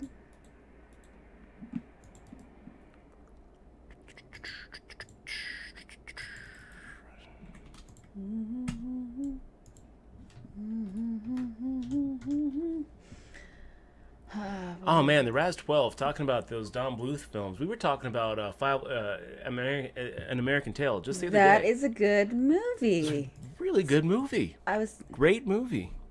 Deep in ya, huh? Making the 14 big blind shove. This is kind of close, you guys.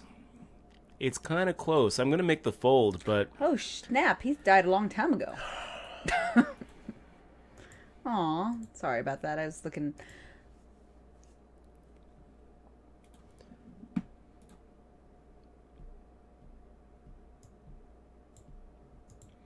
we got Hollywood Ryan chilling out with us. Good to see you. June EK, good to see you.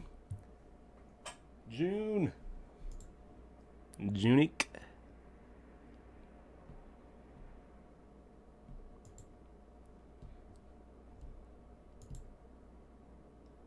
Look at this. We do have a Havad Khan. Let me see. He lives.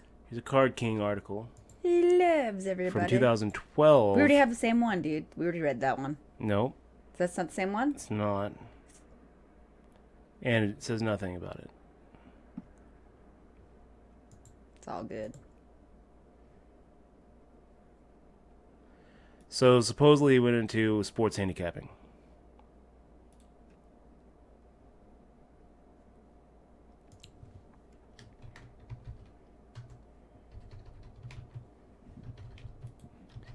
Supposedly he went into sports handicapping, left poker, and now that is the end of it. Well, he probably does other things in his life.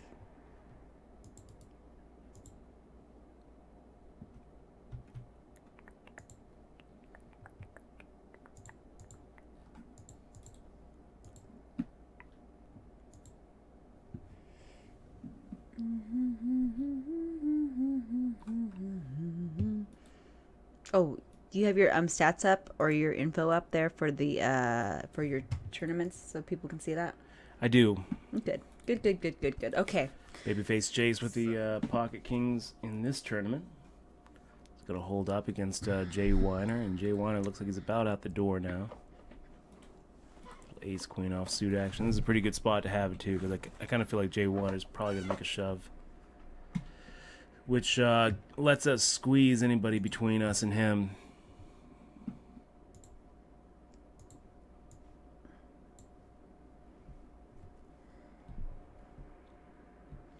Oh, it's so sad.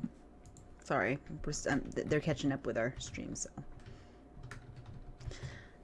Oh, JPEG saying show stats instead of info. I gotta tell you, I don't really think that stats matter in tournaments because they're gonna be off. You know, you play so much tighter before the antes kick in than you do the antes, and they're just averaging them out. But I can show you. Let me show you what this is. 74 hands, saw the flop, small blind 25, big blind 25, other 12, overall 14%. You know, so a little bit on the low side. Pots you won at showdown 1 out of 1, no showdown 12. This is what we're looking at there. And then over here in the $10 rebuy, we're looking at 28, 35, 21, 24.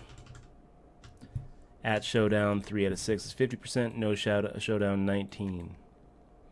So interesting as far as it goes. I don't know that it really. I feel like it's a little misleading. You know, your VPIP is going to get so much higher later on in the tournament than it does early. So you know, we definitely see that here, where this tournament right here has lasted another 40 hands, and it's skewed our pre-flop percentages up quite a bit.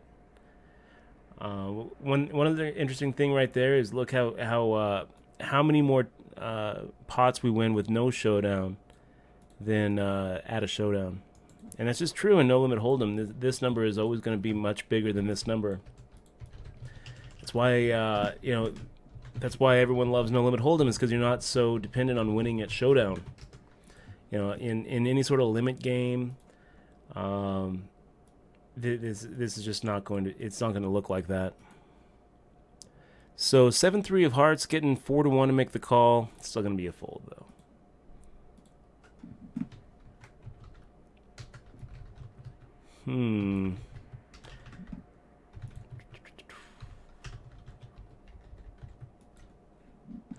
Had kind of an interesting hand there against babyface Jace, where he was sitting with 19 big blinds. Everyone folded to me in the small blind, and I didn't really know what to do, whether it's a shove or whether it's just a normal raise.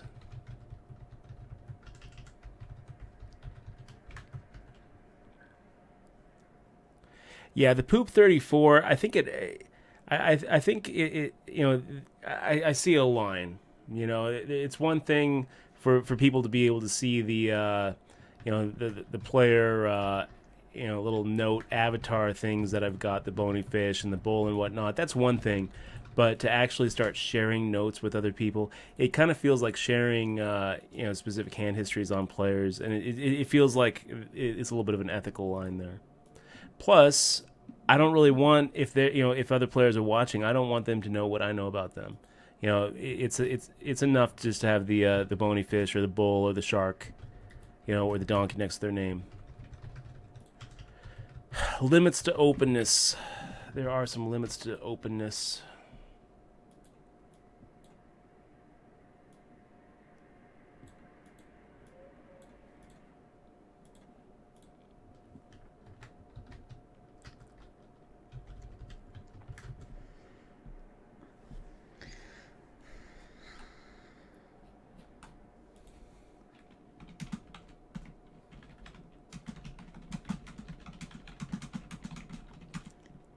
Type, tippity type, tippity type, tippity type. Are you writing notes about me?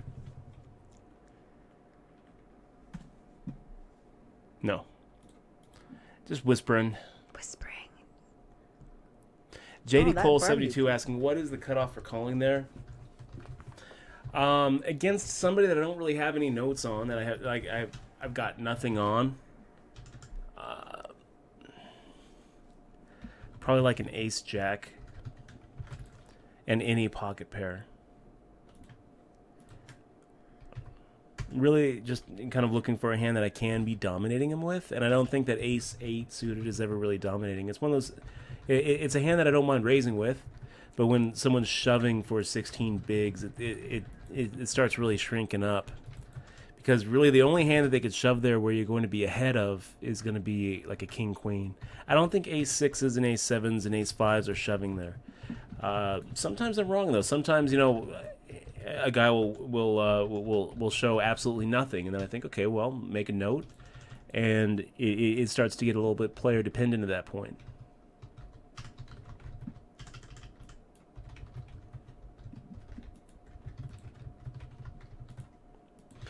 So, Oil Boy checking to us. Pretty scary flop, really. That's a really scary flop. But I'm going to go ahead and continue. Fire out the same amount. If we get check raised, I can fade a check raise.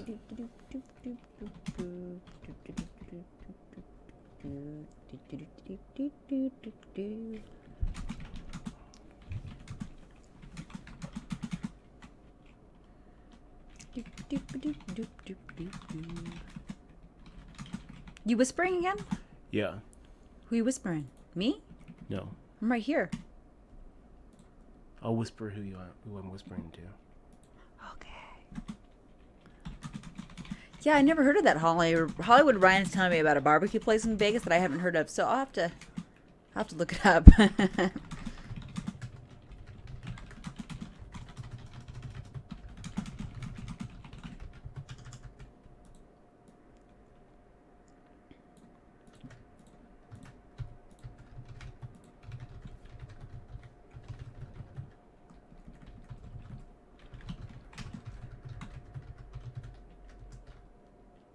JPEG's resubbed, or that's a resub? JPEGs? It's probably a resub, right? I think it's a resub. You know what though, JPEG? Oh, he says he would like to sub, but it shows him an error. Huh. And here you are. JPEGs, welcome to the crew. Welcome to the crew, man. I think that we're probably going to see that that alert come up in a second. And really appreciate you supporting the stream, man. It really does mean a lot. It does mean the difference between us being able to do this and not doing it. So thank you very much for being here.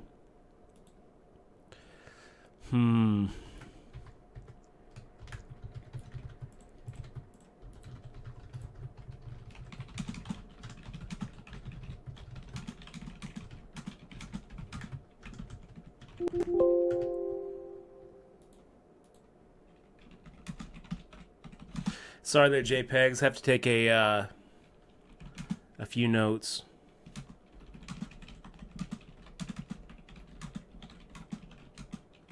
Who's the lady? That's me. I'm the lady. You can call me lady. What do I do? G. Loyola would like to know what I enunciate names improperly. That's what I do. I am the improperly named nunciator. Welcome to the stream. And I yell at Dutch. Dutch. I have to yell at you now. Hold on. Let's see. Listen. Listen.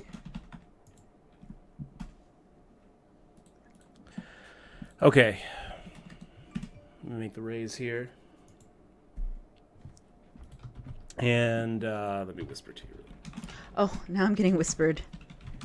When the moon hits my eyes like a big pizza pie, that's more. What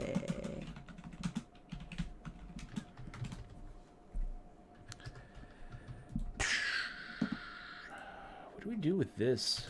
In JPEGs, I don't know why that alert didn't come up. Sometimes it's a little sketchy. But I would just like to say thank you from both of us for supporting the stream and being here and putting that sub badge next to your name. Besides the emoticons and besides helping us out, besides being able to see the old footage and the past broadcasts and participate in the sub only the sub only chat sessions. You're also going to get some cool things for subbing. Just for subbing, we're going to send you out a digital version of my book, Poker Tilt. We're going to send out a couple of these little fist bump patches. Boom. JPEGs, thanks so much for making it happen. Thanks so much for supporting the channel and keeping it going. You're the best. Really appreciate it. You are. We're talking about barbecues and grills. I love it. Do we have a picture of a steak that I can use on the emotes here? Looking for an emoticon of a steak. Don't see one. Don't see one at all. Hey, did they take away all the Oh, they did. They took away all the Star Wars emoticons. Raz 12. Secrets don't make friends. That's true. Secrets make baby Jesus cry. It's good to see. Did you notice that they took out the emoticons? The stormtrooper ones? Are those gone or? No, I didn't. Tell me it's not true. Tell me that we still have the stormtrooper emotes. Aw, maybe they. Do we not have the It's a Trap one anymore? They have It's a Trap. That's an old one. They still have It's a Trap? They might have that one. I don't see the It's a Trap anymore. I wonder what happened. I wonder what happened to the It's a Trap emoticon. Puts a trap. Let's see if it works. It's gone.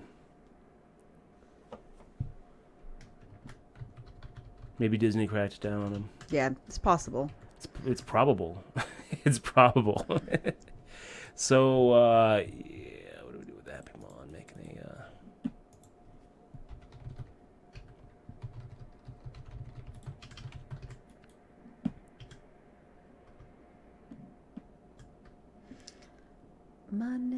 Yeah, because I'm not seeing the Stormtrooper and I'm not seeing the It's a Trap. Oh, now I'm really sad because I didn't memorize what they were. It's just gone. Can you put It's a Trap? Do you remember what the emote is? Maybe it works still. I think it's gone. By the way, we're on break, and let me see. Let me see here. Twitch, it's a trap emoticon. Bye, Ferrari Doctor. Thank you for stopping by.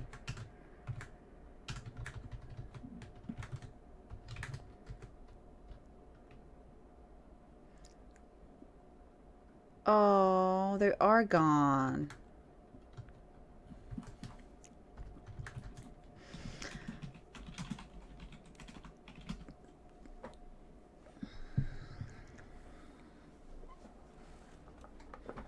Oh, that's funny.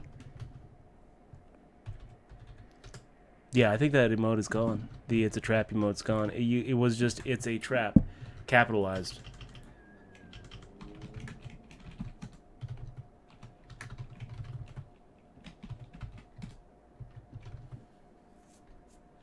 Okay, guys, we're going to be right back in 3 minutes and 22 seconds. You guys are the absolute stone cold nuts. Really appreciate all of you being here as we try to take down some more final tables. Let's go ahead and get our info tab back up. 18 out of 42 in the $10 rebuy and add-on, and we are 16 out of 40 in the feature event, the 3K. I should probably put up the what we're playing for. It looks like $1,898 tonight, so lots of great poker action left to be had. Don't go anywhere. We'll be right back.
Hello, everybody. Let's have a positive time. Let's have a positive time. Let's believe in the polkas today.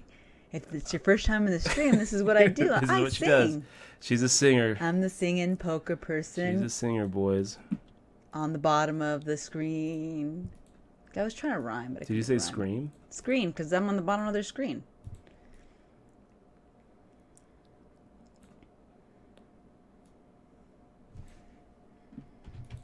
Yeah, let's do this. I don't know that we can get through J Loin, not with that many chips, but maybe we can. We're gonna try. If we get through J Loin, I think that we can get through these other two guys. Or maybe Steeler J decides this is the end.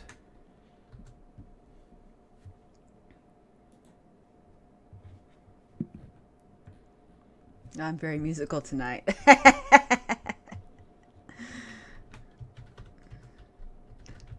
Just you wait. Just you wait.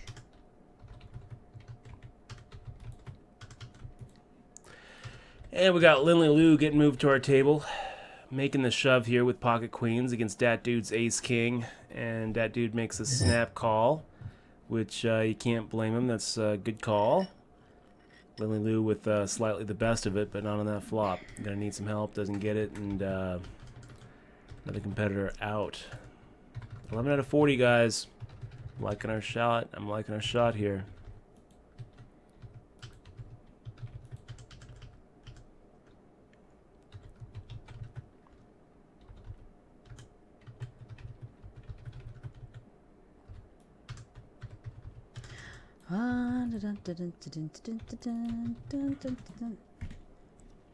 Let's go ahead and make the raise here with a 9-8 offsuit. We've got Legum, Jay Loin, and Richard Parker. Richard Parker sometimes hangs out in the stream, so it's good to see you if you're here. Is that that's the guy in the boat, right? With the tiger? Or is it the tiger? Richard Parker? Is the tiger. I think it is. Yeah, I think it is. Richard Parker, I think, is the... I also think Richard Parker Spider-Man is... It's Peter. Peter Parker's uncle? I don't remember. I think. Or maybe Peter Parker's father. Oh, shit. They moved you again. I'm missing you on the thing here. Looking at the Marvel Wikia.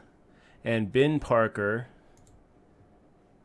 considerably younger brother Richard became an intelligence agent. Richard Parker was an intelligence agent in the Marvel universe, and the two of them had a son, Peter. While Peter was still an infant, Richard and Mary were assigned to infiltrate the Algerian-based spy ring controlled by the communist agent, the Red Skull. That is who Richard Parker was. It didn't really come through in the movie. I don't remember the Red Skull and him being a spy. All of the Spider-Man movies. That didn't like really for come through. Those are for like Uber fans that know Dutch. Yeah. Uber fans. Yeah, Uber fans that know the history, the historical relevance of his. I like Uber. Stuff. Okay, Uber's a pretty good little service, I guess. I think it's better than taxis. I said Uber. Sure, kind of try to mess us up on New Year's. Somebody asking you about Uber or something? You were just asking about Uber fans. I didn't say Uber fans. Like Uber fans, like super fans. Of Spider-Man. Superman is not Marvel, though. Superman is... Spider-Man. Did I say Superman or Spider-Man? You know what? I liked Andrew Garfield as Spider-Man. I liked Andrew Garfield better than Tobey Maguire as Spider-Man. What do you guys think? Agree? Disagree? Are they doing another Spider-Man reboot? I think I would make wonderful Spider-Man. They keep on changing Spider-Man in the movies.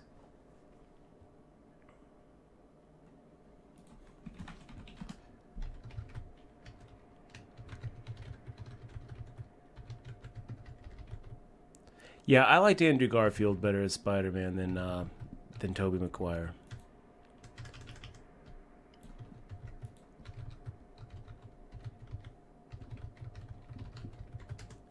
Yeah, it looks like now they have a different person playing him. Tom Holland is who they have for Spider-Man. I should be Spider-Man, I said. They should have a Spider-Girl. Or a Black Widow. Is there such a thing? There was, right? A Black Widow character. Spider-Girl? No, a Black Widow, 'cause that's like a spider.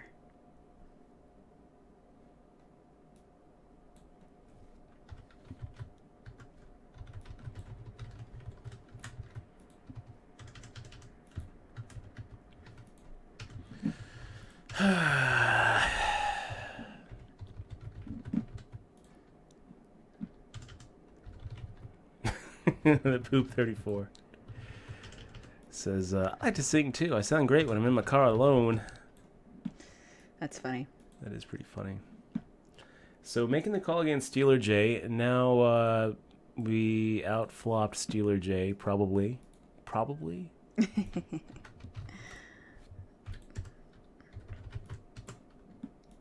Let's fire out 2400.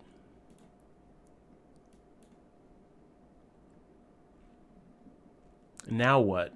So now Steeler J check calls the flop, fires out on the turn.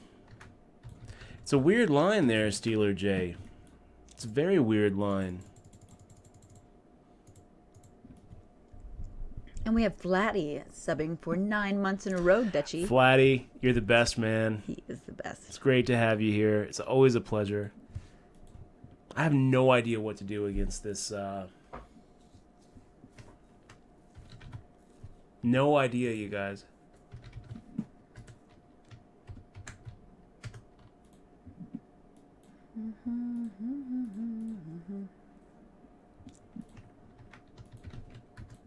Yeah, I think I'm going to make him show me something. I mean, he's kind of representing an overpair. He's kind of representing queens or kings or something. I guess he could have a 10. He could have like an ace 10 here. He could have also flopped his set. I don't know. But yeah, I'm going to call. Queen 10. Gosh, that is not what I would have put Steeler J on. And I'm kind of disgusted actually about that hand. You know, like why is he calling on the flop for a 6-outer?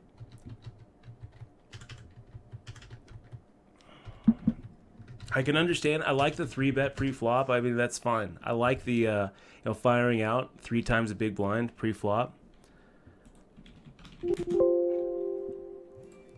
And then I think that the rest of the hand was kind of ugly. Raise 3x the big blind from the small blind with queen 10 offsuit. Check called half pot size-ish bet on a jack 4-2 flop. Then fired out half pot on the turn 10 and another quarter pot on the river 5. Yeah, I hate that hand. I hate the way that he played that hand. I like his I missed all the action. action. It was probably because I was changing the chat. Calling the flop is pretty bad, and then firing out half pot on the turn when you already just check called seems like why lead into me on the turn. That was pretty ugly. So now we're sitting here with 19 bigs, and yeah, I guess make a raise.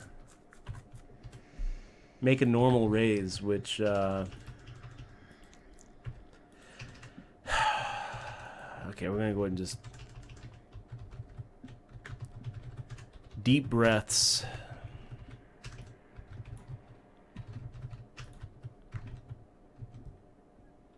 Yeah, Rabbit Game's saying there's a new Spider-Man in Avengers. You know what I really liked Andrew Garfield in, Sleeping Guy? I really liked him in a movie called Never Let Me Go. Never Let Me Go. It was really good. Surprisingly good. You know, I thought that it was just going to be like this like romance kind of thing, but it was like a sci-fi type movie, and it was surprisingly decent. Which one, Never Let Me Go? Which one are we talking about? What, I'm lost. I was emailing, talking about your Elite Dangerous.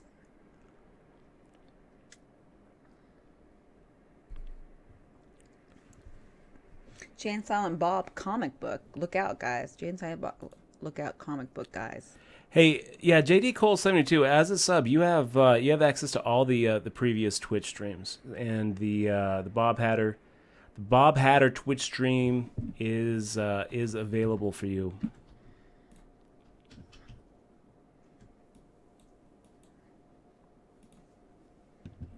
And Dutch, how do you like Elite Dangerous? I like it. It's He loves it. He was streaming about it. He's like, I gotta go to my ship. I was dreaming about it. Fuck, I gotta go to my ship. I'm gonna make the fold here. And you know what?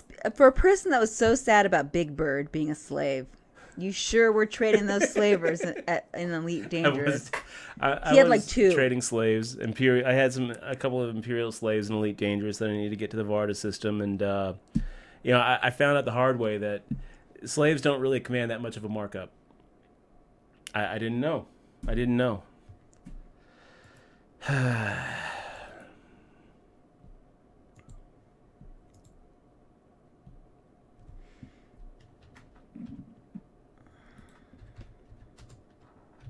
So 21 big blinds here now, guys.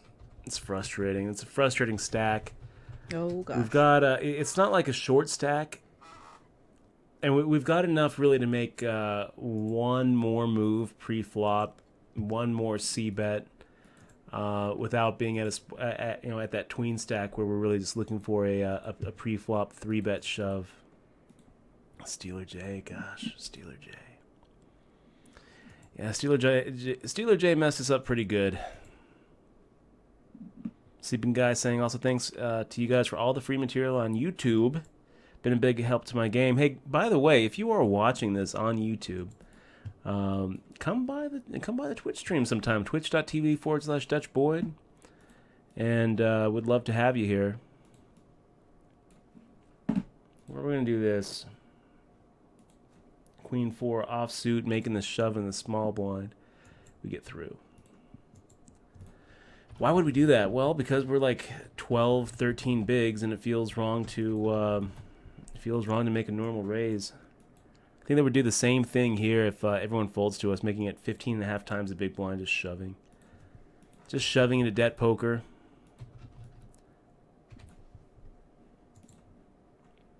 And if debt poker wants to dance, then we will we'll win with 10-9. We're gonna win with 10-9 suited.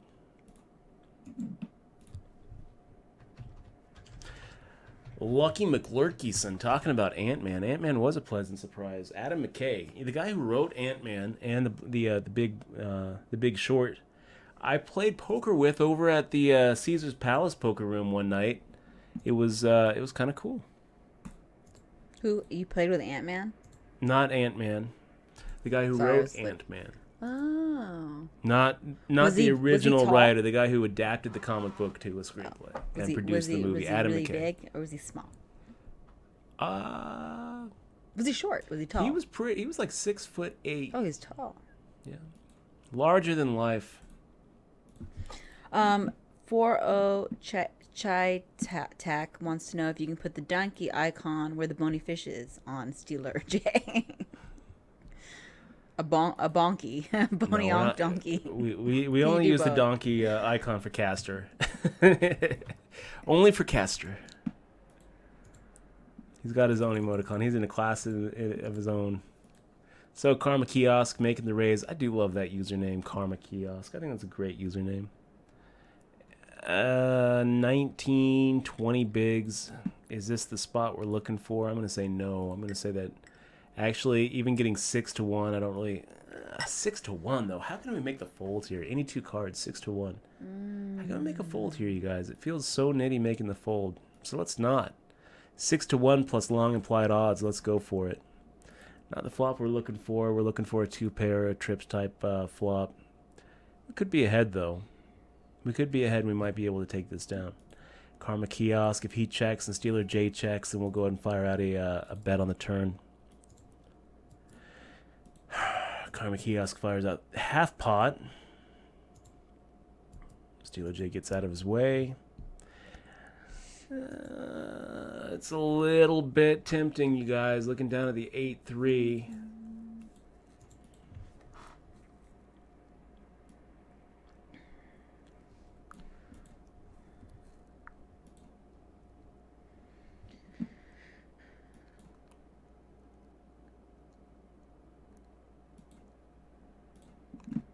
It's really tempting. I mean, it's really on the it's really on the fence there with Karma Kiosk, because basically what we're asking ourselves is Karma Kiosk the kind of person who's going to c-bet half pot into two opponents with less than a jack?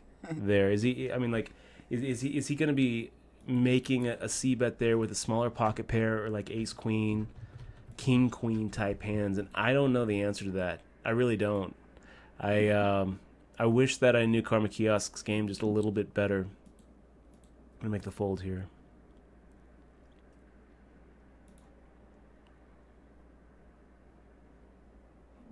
was a crazy little run out there. Look at that one. So they get it all in pre-flop, and the turn comes, giving Insanity the set of tens, and giving the other guy the straight, not straight.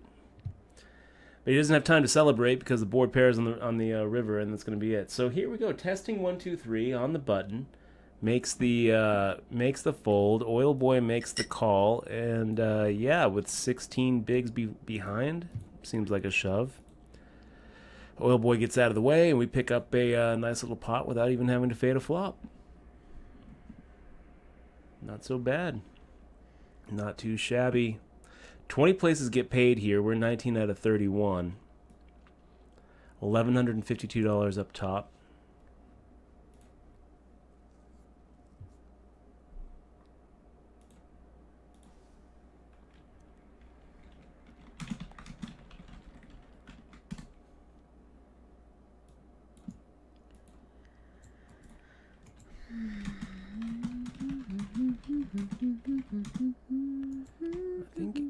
Sleeping Guy, you should have gotten a welcome message. Do you think that you could send him another one? Yeah, did he Sleeping whisper Guy you? He said it on the stream. He says, "Hey Dutch, don't suppose you're still giving out digital copies of your book for subscribers?" And we do. We do. Let me see. I'll resend it. And 10, 11, did he 12, just? 13. Yeah, of course. Where is he at? Sleepy A lot of times that Sleepy welcome Guy? email falls into the other box, into the spam. If you're not following box, Dutch right now, and if you guys aren't following Dutch right now, you guys should click on that little green button somewhere below here or above Dutch, and wonderful things will happen. I swear, it'll ding at you. Things will happen. It'll ding at you when Dutch is on. If you turn on the notifications though, so make sure you turn on notifications. And how you can check is when you click the little heart. Next to the heart is a triangle. That triangle will say there'll be an option to turn on notifications or turn them off. That's right. I have them turned off, but I'm here. That's why. So yes, Sleepy Guy, I will resend you that lovely email. Yeah, and Sleeping Guy, thanks for subbing another month. Because you're 2 a months in a row. lovely person. Lovely. It probably is in your Twitch message, other box, Sleeping Guy. But I'll send it again. It's okay. And can you send him the link to it too? I'll send him the whole thing. Yes. Okay. Okay, so he wasn't actually 6'8", JD Cole. He was actually he was he was my size. He was 5'11". 6 foot.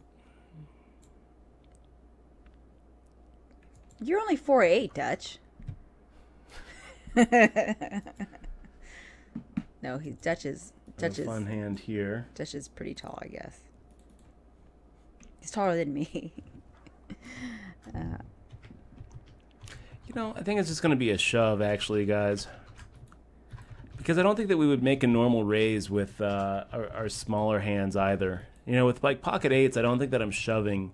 Or like with pocket eights, I don't think I'm making a normal raise. We don't have the kind of stack to do it. So we'll just make the shove here and balance our range. And what a dream spot for us. Yeah, so we get a triple up. Brilliant. It's not quite a triple up, but that puts us... oh, that's good. I didn't even notice. That was an amazing hand that I just missed. When you said it was all in, I thought it was just going to be a shit hand. No. So I didn't even look. It was a great hand. It was a great hand. Well, and congratulations. You know what else? It was the kind of hand where, like, I'm not surprised that Happy Mon would call with pocket nines, but it's kind of... I guess if it would be okay for Happy Mon to fold. But shoving there with pocket kings with like 13, 14 big blinds, a lot of people mess this hand up. And instead of shoving, they make a normal raise. And then what ends up happening is then, with the same stack size and like a weak ace or a pocket pair, they end up, playing it different. So when they make normal raises, now people can actually make good folds with like pocket nines type hands in that spot. So make sure that you're not adjusting your pre-flop shove size based on that hand strength. If you've got 13, 14 big blinds and you would shove with a hand like ace 10 suited, then you better be shoving with hands like kings and aces as well. Don't think, I'm going to just try to get value out of these hands. Because then what ends up happening is you're playing face up, and a lot of times you're going to have an opportunity to get it all in pre-flop, where the flop would come out and it would just completely chill your action. And this was a good example of that.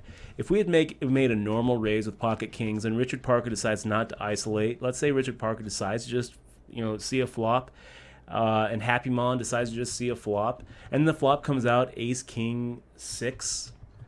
Neither one of these guys are putting in another penny, So we would have missed an opportunity to triple up, because we were so worried about getting value out of the hand, and instead what we ended up doing was giving them a real cheap shot at cracking our kings and letting ourselves get into a situation where we just completely chill our action. Anyway, we're in pretty good shape now. 9 out of 29. I like it.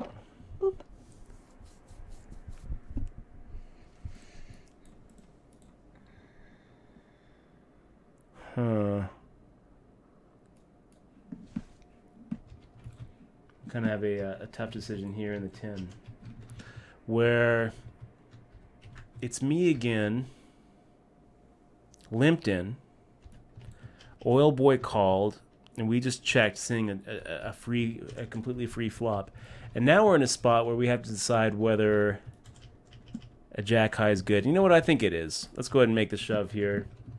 And not be results oriented. We'll switch over here. Okay, we can be results oriented. He made the call with ace 10, and it's good. Ace 7 of spades. I'm going to go ahead and guess that Karma Kiosk does in fact make a 3150 half pot size C bet, and I'll make I'll make a check raise here. Go for 9450. 3x's raise. And if he shoves, I'll beat him into the pot.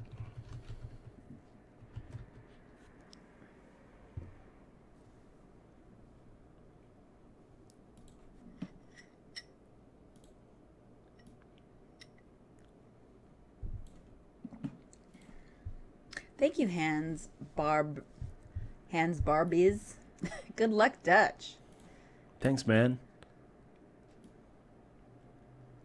Well, now what do we do?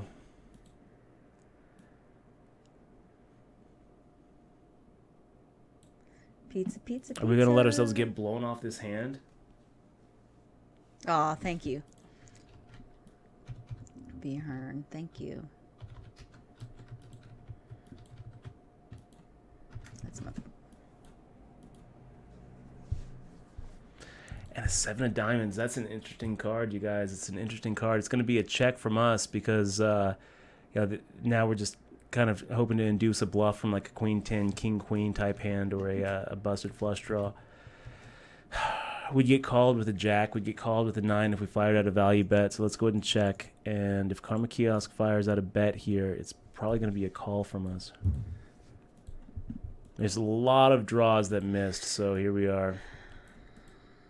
Yeah, king queen is one of them. And he could have blown us off on the turn. Are you showing the proper one, though? You're making sure you're showing the proper one? I am, yeah. Okay, good. Because you're doing good in the other one, too. That's why. I'm watching both. Yeah, we're doing pretty good. You're on a roll. Doing pretty good in the 2K. Must be my songs. Must be.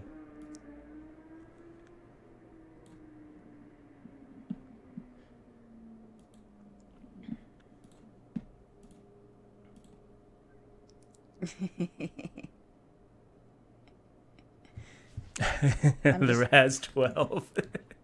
The Raz 12 saying, you know what's bad when your main girl hears all in and expects you to have a crappy hand. I'm just trolling. That's trolling. Pretty funny. Was it? Was it just a troll? Yeah. You were surprised that I had a big hand there. Yeah. You were surprised. So you don't really get excited unless it's aces. Oh, I get it. Hey, has it really? How long has it been since you got aces cracked? It's a good question. Let's ask the chat. Let's ask 8. What? That's not true. 8 little penguins. 8 times. Well, there's only 6. Yeah, there is. There's those. It was line wrapping for me. 8 little penguins sitting on the screen. If you guys don't know what the penguins are, Dutch has these emoticons, and they're little penguins that fly in the sky. We don't really know why he chose penguins, but that's what he liked. One of these days, we're going to have a backstory for all the emoticons. We're going to write little poems about it. Not really. But we should have stories.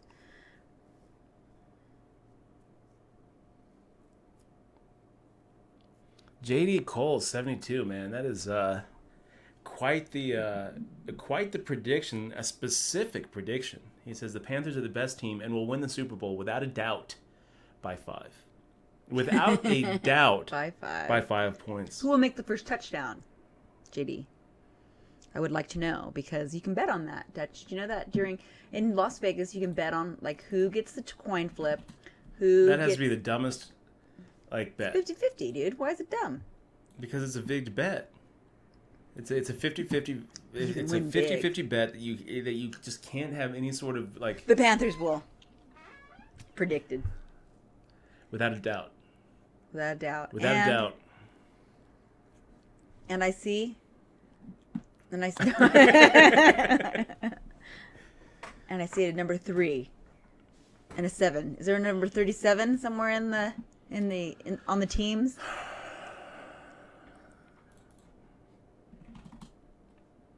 I don't often do 2 hands in a row, but King Jack suited you guys. That's a strong hand.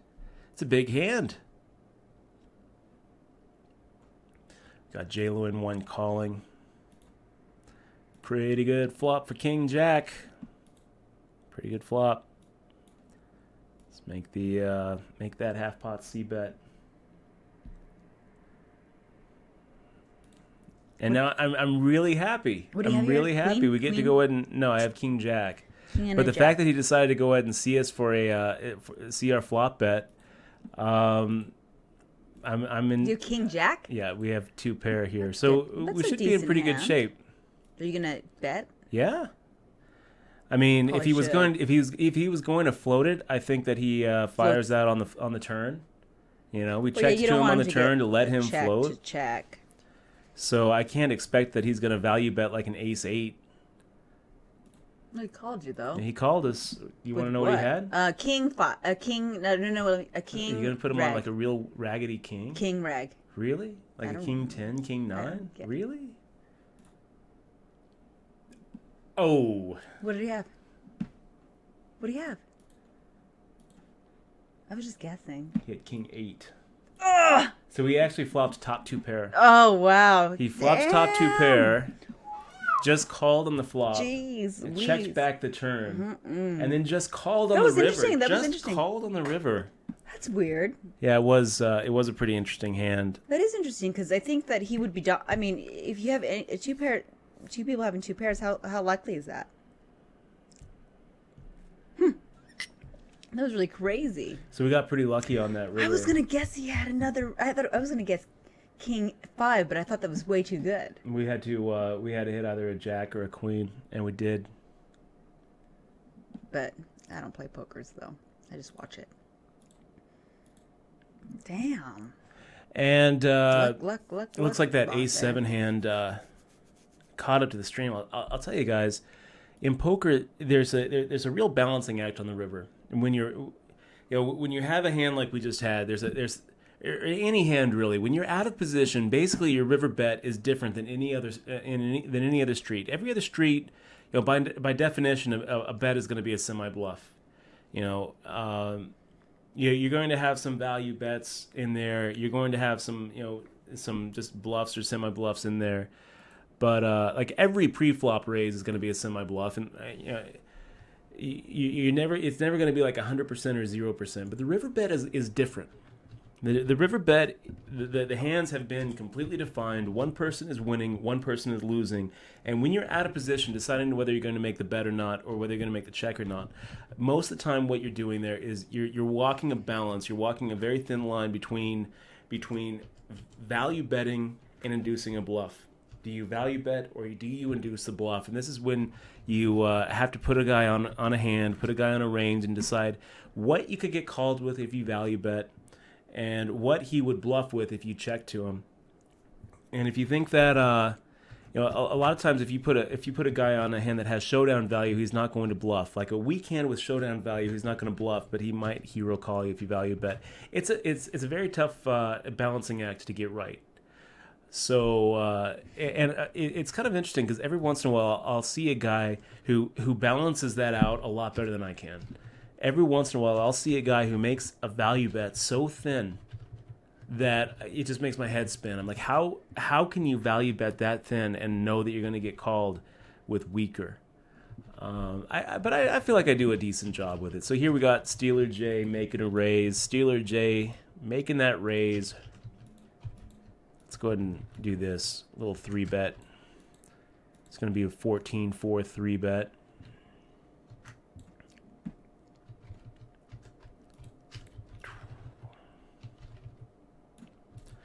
We know that Steeler J is a little wider than maybe your average bear. He's willing to make a 3-bet with Queen 10. So he's probably willing to 3-bet on the button with Queen 10. If he's going to 3-bet and if he's going to make that same 4,800 bet in the small blind against a big blind, he's probably raising on the button with hands that are weaker than Ace-6. Sometimes he's raising with hands that are a little stronger than Ace-6 that we can get to fold.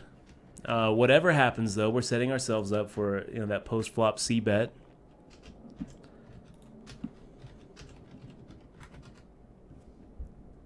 And Karma Kiosk making this a very easy decision for us. We're just going to make the fold there.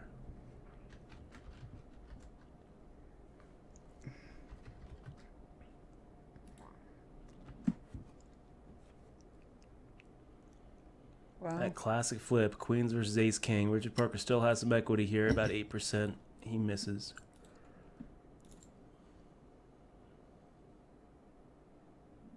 Oh. That was a fun little sweat. They got it in pre-flop, and then you got the Ace of Hearts, King of Spades against the Ace of Spades, King of Clubs. So Oil Boy is ahead there, because if he makes a spade, if they both make spades, then he wins. But Papa's Gino ends up with the sweat on the turn. Oil Boy almost getting knocked out with the same hand. By the way, if you guys want to know how we played that Ace-Jack offsuit, that's how we did it. We made the raise from the small blind. If Got the Nuts makes the shove, I think it's going to be a call from us. I'm not going to love it, but I would call. There's only two hands that we're really that worried about. Ace-King and Ace-Queen. Even Jacks, Queens, and Kings is, we're not in that bad a shape. 30-something percent, 31, 32, 33%, somewhere around there. And a lot of times Got the Nuts is going to have a smaller pocket pair. Sometimes he even has a weaker ace.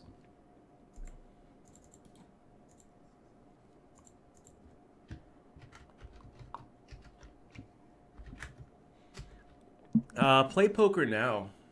Has a long with kind of an interesting question. He says, Dutch, I've got a poker question if you have time to answer. Yeah, we're not really doing much play poker now. What's the question? He says, would you say live limit is mentally tougher to grind than live no limit? My problem with limit is when I am losing and the game gets tight, I feel like it will take forever for me to get even, to get out of that hole. So I get desperate and play more hands and dig myself deeper. I think I would have a more positive mindset if it was no limit. Or does anyone else have any thoughts on this? Play poker now, you really shouldn't be thinking, in terms of getting even. Limit hold'em is actually, I would say, is not tougher to grind than no limit hold'em.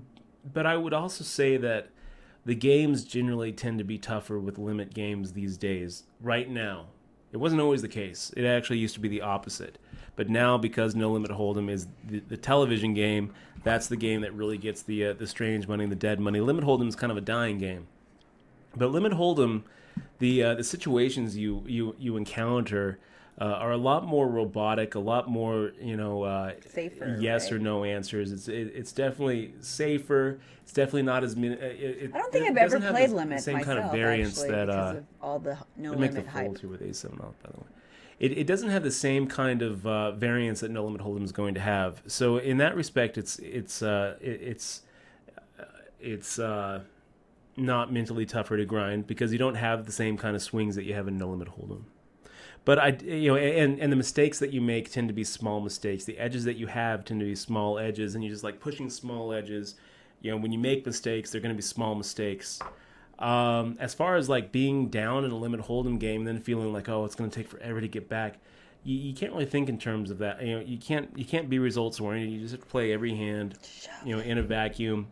Oh. If you find yourself down too much, then you're probably best to just go ahead and leave rather than try to get even. That whole idea that I got to get even, that has been the ruin of many poker player. For sure, play poker now. It's a good question. I will say play poker now. I can kind of relate to it in terms of staking deals and makeup. There's been a lot of times in my poker career and a lot of poker careers where when you have like a long-term staking deal and you have built up makeup within that deal and you're playing in a tournament where first place won't even get you out of makeup, where you win or get second or third and you just hand over all of the money to the backer and it's like, okay, well, I'm closer to getting out of my makeup hole. I guess I would compare what you're talking about to that same kind of thing. And you can't really, you just got to face every choice in poker on its own, rather than try to tie it with getting even, or not, But in general, I feel like we are in an environment now where the strange money, the debtor money, is in no limit hold'em, not limit. So in that respect, I think that you're more likely to play against against stronger players actually, in my experience right now in limit hold'em. Just like if you were going to play like a mixed game, you're more likely to be playing against stronger opponents in a mixed game than in a no limit hold'em game. So in that respect, it should be tougher. But as far as the swings and as far as the control over your stack, as far as the big mistakes being amplified, it should not be as tough mentally. It's a good question. And it is a good question, actually. Also, Dutch, I want to give a shout out to a new person in here after this all-in hand. I'm actually going to make the fold here, getting 2-1 to make the call. It's going to be a fold.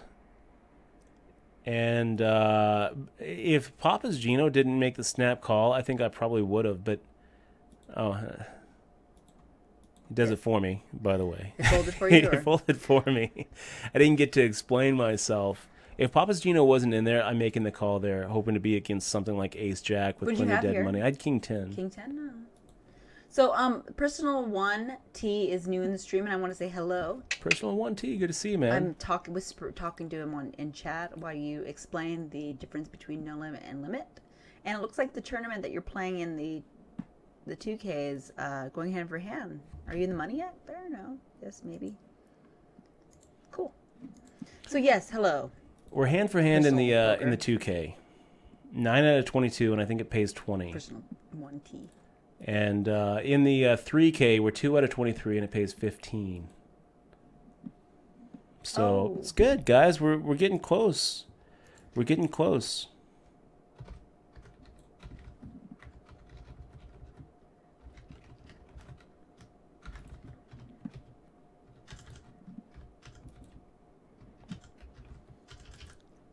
Yeah, guys, I don't know. The Twitch alert doesn't seem to be working today. I don't know why. Thank you, Flop My Hand, for subbing again.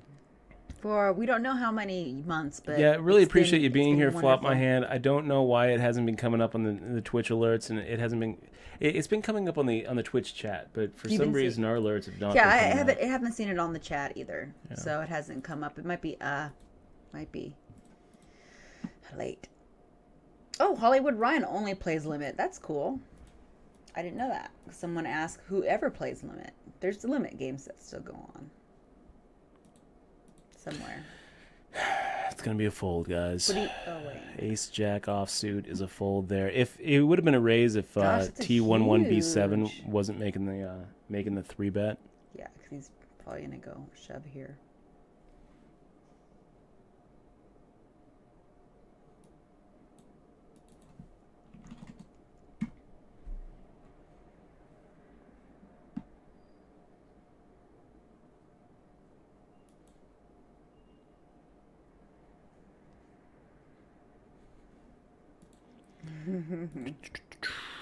Stay away from Karma Kiosk.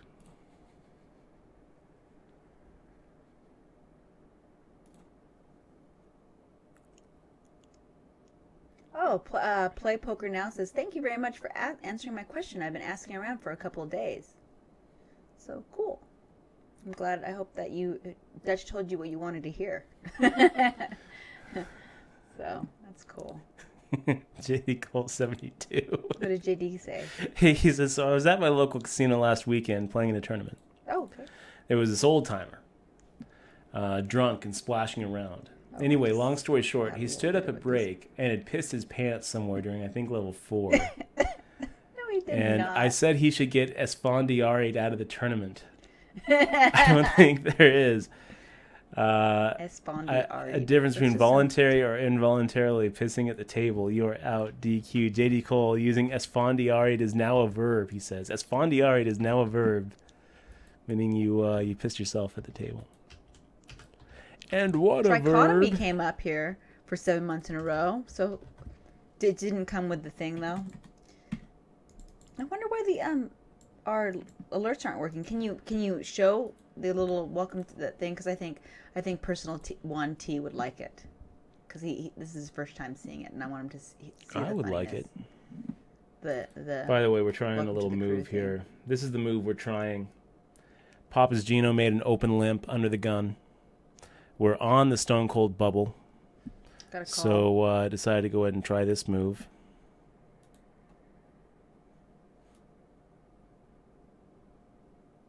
Trichotomy. Nice, Dutch. Nice. It worked. Can you click the button so people can see the that welcome that. We're gonna take over the boat. Yeah, I don't know why it came up just then. Okay, cool. Well, maybe That's I for just you, had- Personal T. Maybe I just had to Personal reload 1T. the. Oh, you know what? thing. Because we had to restart our stream. You might have forgot to. I might have set it up. It might be my dude. fault. Oh my god. That was for you, Trichotomy. And this one is for you, Flop My Hand. And You this guys is are for, awesome. What about me? Can I get one? You can get a donation one. Okay, that's me. Cool. And LL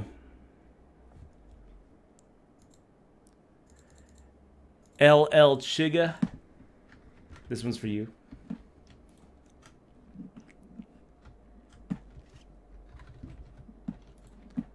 Seattle Pro, if you're still here. I guess we don't do hosting alerts. We should enable the hosting alerts.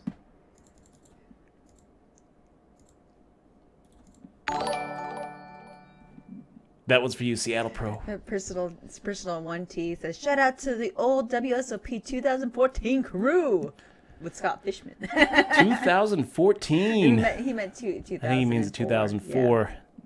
Personal 1T. It's been a little longer than 2014. It's been a long time. Many moons ago. Long time. We put in our time as the crew. Now you guys are the crew. You guys are the crew. You guys are the new crew. Hopefully we Crew don't get reboot. we don't get sued for trademark infringement from crew. Scott Fishman or No, crew or reboot. Gank. Dutch Boy, do you prefer tournaments to cash? Do you I do, live- Hollywood Ryan. I do prefer There we go. tournaments It's to working. cash. Did you have to turn it on? That's why. Yeah, I did. Bricks.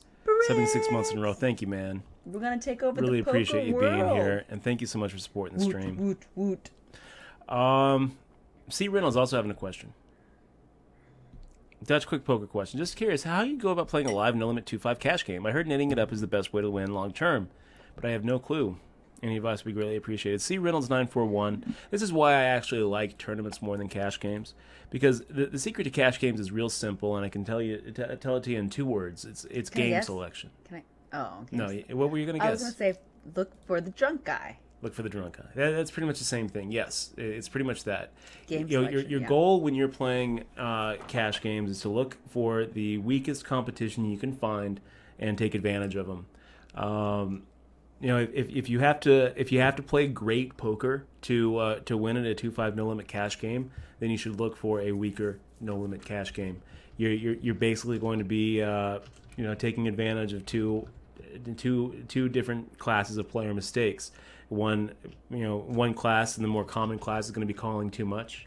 where you're going to be, value betting thin, value bet thinner than you think even possible. Oh, shit. Against that type of player. The biggest mistake that they're going to be making at cash games is going to be calling too much. So you take advantage of that mistake by not bluffing as much against those types of players and value betting thinner than you think even possible.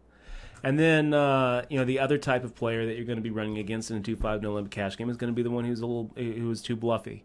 So you just let them hang themselves, and they'll fire out and fire out and fire out and fire out, and they just won't stop. That's a little bit more of a dangerous player to play against, but those are the two types of player mistakes you're really looking for in 2-5 no limit cash. And if you're looking around the table and you don't see anybody making those types of mistakes, then you are not going to be able to beat the game. It's not even just about it doesn't even matter if you are second or third best at the table. There has to be some real big donators at a cash game in a casino for you to be able to overcome the amount of money that's being taken off the table in the form of rake. It's pretty prohibitive at the 1-2, 1-3, and 2-5 games. Once you get to 5-10, and 10-25, 25-50, then it's a little different. It's a little different because that rake that they take is no longer such a huge percentage of the average stack. But in a 1-3 and a 2-5 game, they're busting a player every hour or busting a player every 2.5 hours. So it's you're already starting at a huge negative EV environment where in order for it to be profitable, there really needs to be a big donator, and that's the secret. Game selection. There's a really, really good chapter in Nate Silver's book, The Signal and the Noise, talking about this. And I'd encourage anybody who's really spending a lot of time grinding out cash games to go pick up The Signal and the Noise. It'll cost you, less than 3 big blinds. You can probably find it used, find it at your local library if you don't feel like supporting Nate Silver. But you should support him because he used to be one of us, and now he's he's really cool. He has a whole chapter on poker, and he has a couple of graphs in there and a couple of charts in there which really spell this point out really well. There has to be a big donator at the table for the game to be worth playing. And if there's not, the only reason you should be playing that game is if you expect that there will be a donator coming up. That's really it. So this is stupid. Debt poker making the raise now, making it 4 times our open, and we just hit the money. So, but Ace Jack suited is strong enough where it doesn't even matter if we would still open. But anytime the money bubble bursts, now you really need to tighten up and sit on your hands, because you got to expect that everybody who has been kind of holding their breath, folding, now they don't really have anything to lose. They're just going to explode in aggressiveness all over the table. Even so, Ace-Jack suited is strong enough where you should still be opening there. You got any thoughts, Michelle, on game selection? If you see familiar faces there, beware. If you see a lot of familiar faces, beware. And if they smile and they dust off the seat and said, "Hey, good to see you here. Glad you come on here." If they greet you too warmly, run. Okay. We can just go make a normal raise here. And if Jay Loyne or Richard Parker decide to make the shove, I think it's going to be a call. I think I'm going to have to make a call here against Richard Parker, Jay Loyne's aggressive pre-flop move.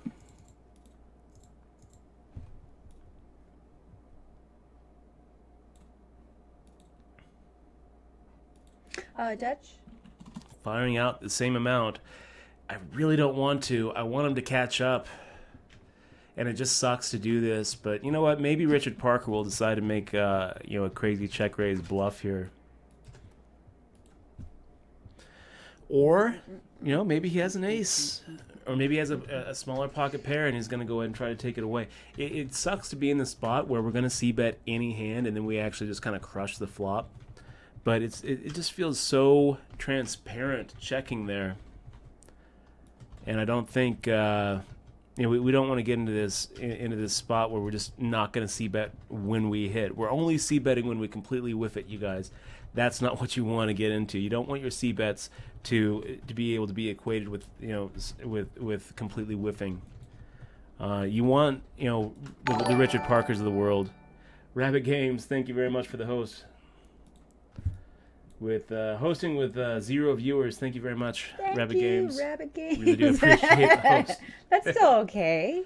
That's great. I like that. That's great. Because we can see the little thing, right? We can see the bright, the wonderful things.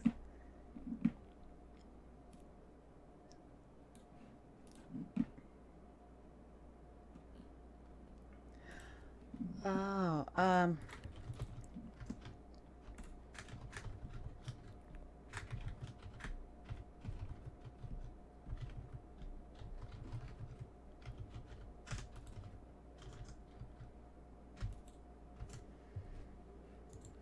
Oh, your table closed. Dang it. We're still in it.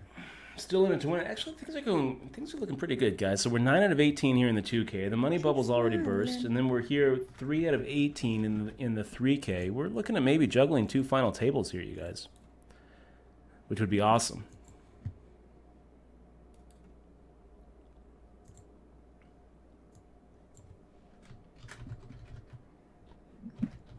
Pocket jacks action in the 2K, which is good, especially where we are. The bubble just burst, so everyone's going to be playing a little crazy. I would expect any pocket pairs to want be more than willing to just get it in there. So yeah, pocket jacks looks pretty good. Looks pretty good. Let's make the raise here, making it 8,100.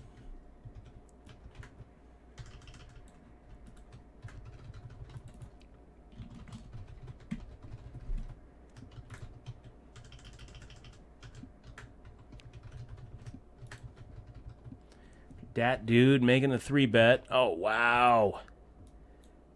Wow. And now what do we do? Gosh.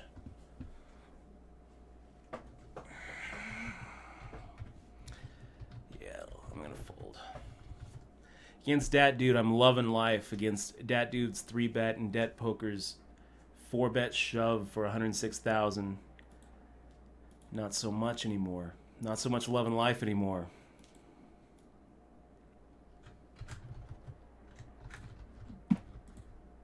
And Dat Dude really needs to be making the call there. Instead, he folds. I think you need to make the call there, Dat Dude. I think it's going to be one of those situations you're getting 2-1 to make the call. Yeah, the reason I can't make the call is because I have to worry about you behind me. It's going to be one of those spots where we're just never going to know. We're never going to know. We're never going to know if we just knitted away a real nice chip position with pocket jacks against Det Poker's 10s or 9s. Yeah, I don't know.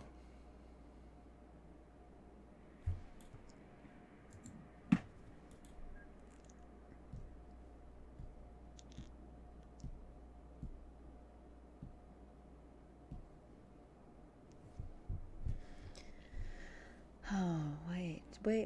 Oh, you have a lot of chips here, huh?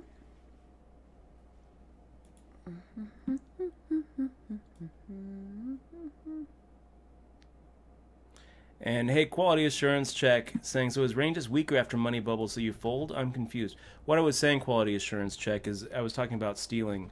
Your pre-flop steals, you should be pretty wide open around the bubble, but when the bubble bursts, and that's assuming you've got the chip stack to back it up.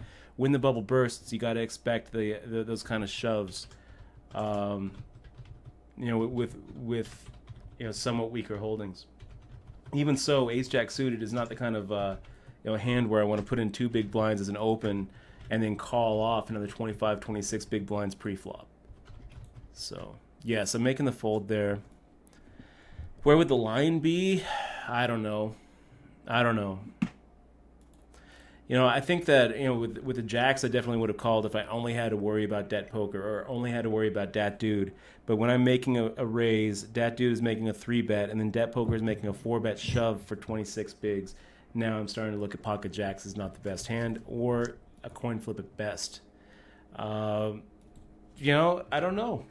I'm sure that there's going to be plenty of people, maybe you, quality assurance, are looking at that pocket jacks as one of those standard calls. Maybe, mayhaps.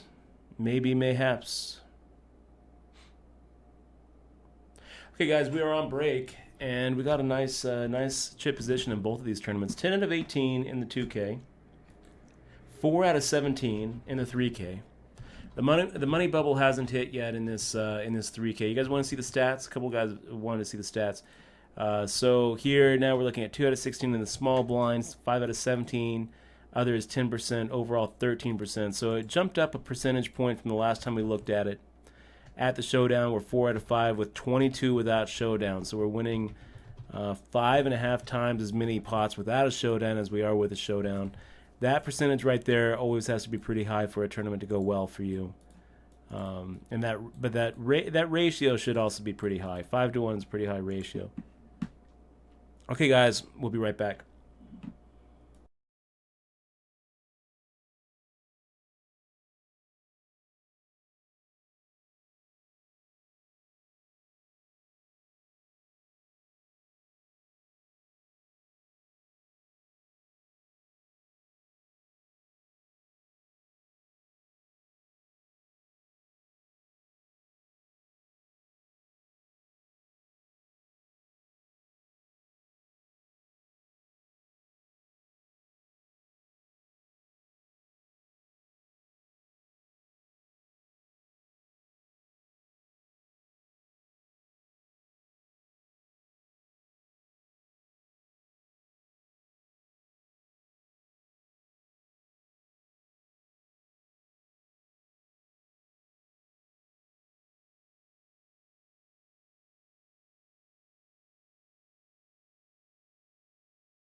We're back, you guys.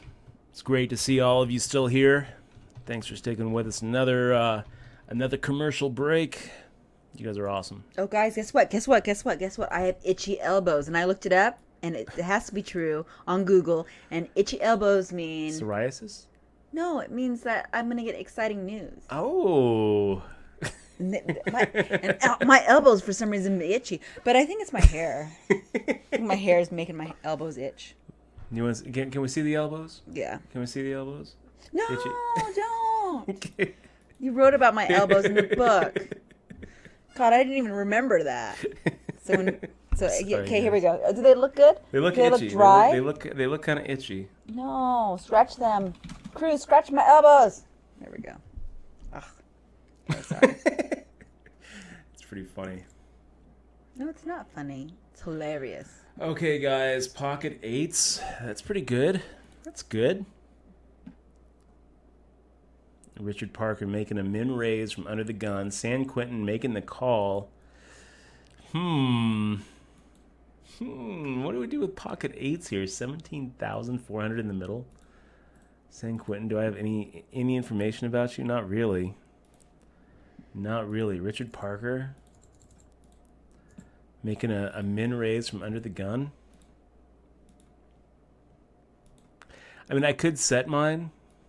This is a tough one, you guys. This is a tough one. Like, everything feels wrong here. Let's make the call. Everything feels wrong, though. Making a raise feels wrong. Making a fold definitely feels wrong. Making a call feels like the worst of three evils. So now it comes 9-6-2, and what do? If pocket 8s was ahead pre-flop, it's still ahead. What do you do, Richard Parker? Fires out, half pot, representing a big pocket pair.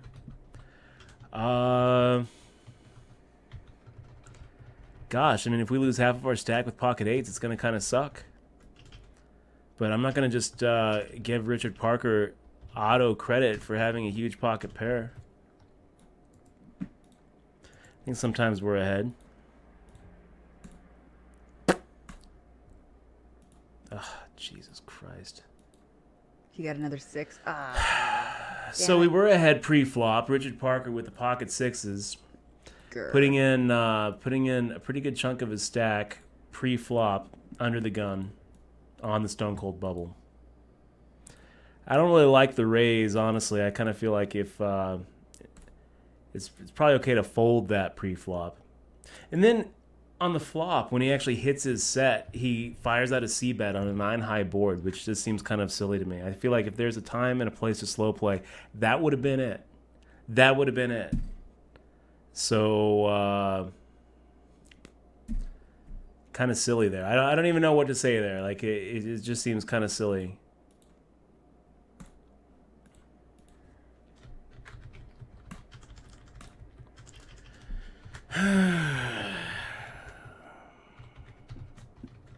I think Richard Parker every once in a while is here on the stream, so I'm not going to say too much shit about it, Richard Parker, but I don't really like the way he played it. I think that I don't love slow playing, but that would have been the time to slow play. If you're going to raise pre-flop with pocket 6s, well, when it comes out 9-6 rag, what was it, 9-6-2 or 9-6-4? I can't remember. You can't really put anybody on 9-6-2 rainbow. You can't put anybody on draws or anything. So go ahead and check. Check the hand. Slow play the hand. That is the time to slow play a hand right there.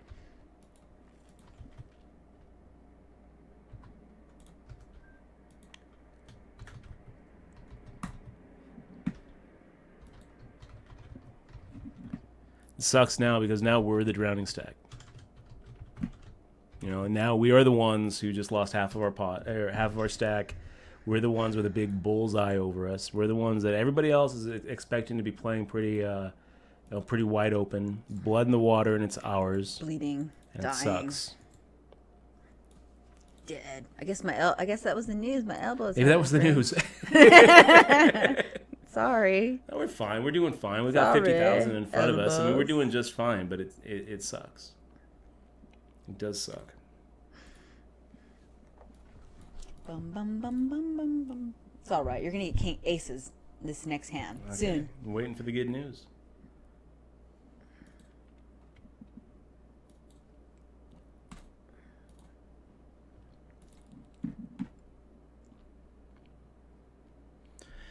I do feel a little salty, honestly. I do feel a little salty about that. What's kind of interesting, we got San Quentin making the call with ace king. So even if we had made a big raise, we would have just been opening ourselves up to a kind of a disgusting, 4-bet shove from San Quentin. Because I think we make the raise, Richard Parker folds, and then San Quentin, who's claiming ace king, and I believe him. then putting us to the test, and it would suck. Because we'd be looking at pocket eights there, and it would just suck.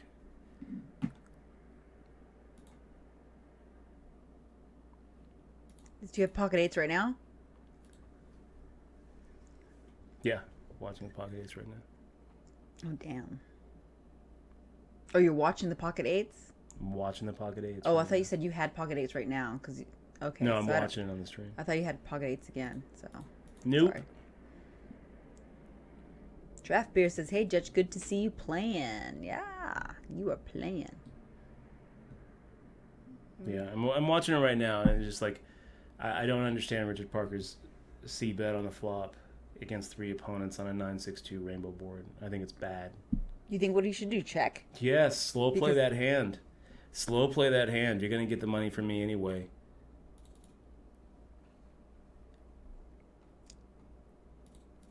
PJ Salt.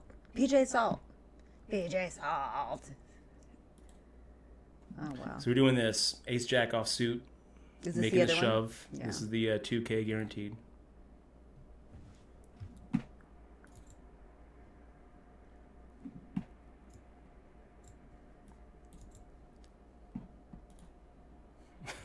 Kenny, you can. It's like, what the fuck? I'm the same way. I'm not putting a set on him. I'm not thinking that he's got a set, because why would he fire out a C? Why would he fire out a C bet on that flop if he had a set? Doesn't make any sense. Really, he should have checked. Yes. Well, yeah, yes. probably. On a 9-6-2 rainbow board, you're going to lose all the bigger hands. You're also going to lose you're going to lose the wild itch bluffs too. You're gonna miss. What's the flop again? 9-6-2 rainbow. 9-6-2 rainbow. Okay. Yeah. Noobing as a hobby said, well, it worked against you, didn't it? Not really, noobing as a hobby. Well, he could have got more out of it. Not really. If he checked to me, I was going to fire out a bet anyway. So it's not like he's not getting value from hands that would pay off that C bet. I guess what he's saying, noobing is a hobby. If Dutch had something like Ace Queen, then he folds or whatever, or you had something. That's why. San Quentin's claiming Ace King. Yeah, the only reason why you stuck around is because you felt like your hand was dominating. Yeah. So, and it was dominating pre-flop, but it doesn't matter because it flopped out and he came with a set. So that's why, because Richard Parker doesn't know Dutch has an eighth. I think there was a lot wrong with that play. The first thing that is wrong with that play is firing out under the gun with the stack that he had and the spot that we're in. We're on the Stone Cold bubble, and he's like 16th or 17th out of 16 or 17 players, and he doesn't have the kind of he doesn't have the kind of stack where it's profitable at all to be playing pocket sixes for nothing else in set value. So so the question I would have for you then is, what is he going to do if the 6 doesn't come? He's going to check fold is what he's going to do, and he's dusting off a very big chunk of his stack there, just to check fold on the flop. And we're in a situation where he just can't afford to lose those chips. Anyway, I'm not going to think about it too much. Richard Parker, worked out for you. If you're watching the stream, nice job. I'm pretty sure Richard Parker sometimes hangs out with us. I'm not trying to be overly critical, But it wasn't optimal for. I mean, it was for him, but I mean, that's what poker. People play the hands differently, and sometimes people have. Maybe he was just playing autoplay. He wasn't realizing what he was doing. Maybe he didn't see the set. Boy making a 10,750. We've got an ace, probably ahead. So let's make the shove here and hope that we don't get called with a bigger ace. Hope that if we do get called, it's with a king jack or pocket sixes or fives. If we don't get called, we're fine with that too. I mean, that was picking up 20,000 without having to fade a flop.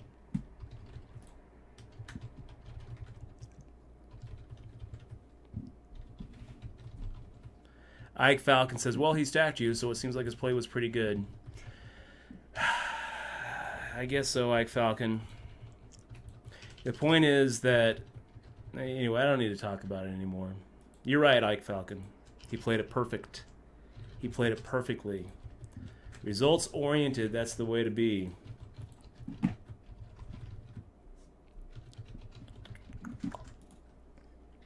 I am pretty salty about the hand. Just think of Big Bird. I am pretty salty about the hand, but I also am pretty confident with being able to say he misplayed the hand.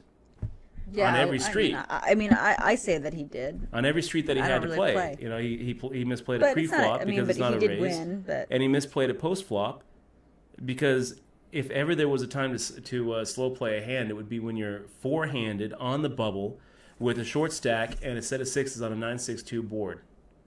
That's the time to slow play a hand. You know, that's the time when someone with king, queen, or jack 10 can maybe find a bluff. Or kings. That's the... Well, it doesn't matter. Like, not slow playing, he's still going to get the value from kings. Okay, mm-hmm. He's still getting the value from hands like, sevens on up. He's still getting the value from those. But he's not getting any sort of value from somebody who might try to bluff him off the hand or might have overcards and hit on the turn. So it's not a good situation to fire out a c-bet at a three opponents. It's a bad situation. And I feel very confident in being able to say that he misplayed it. You know, so... Did it work out for him? Yes, but he would have gotten our stack anyway. If he checked, he would have gotten our stack anyway. That's what I'm saying. Like his best case scenario was much better than what he just got. His best case scenario was he checks and San Quentin decides to fire out a bet, and I decide to go ahead and put San Quentin to the test, and then Richard Parker gets to sit there and make the call. You know, he could have won a lot more had he played it differently. You know, his best case scenario was not, you know, getting pocket eights to call, you know, to call or raise him. That wasn't his best case scenario. His best case scenario was getting Jack 10 to bluff him or getting Ace Queen to catch up on the turn.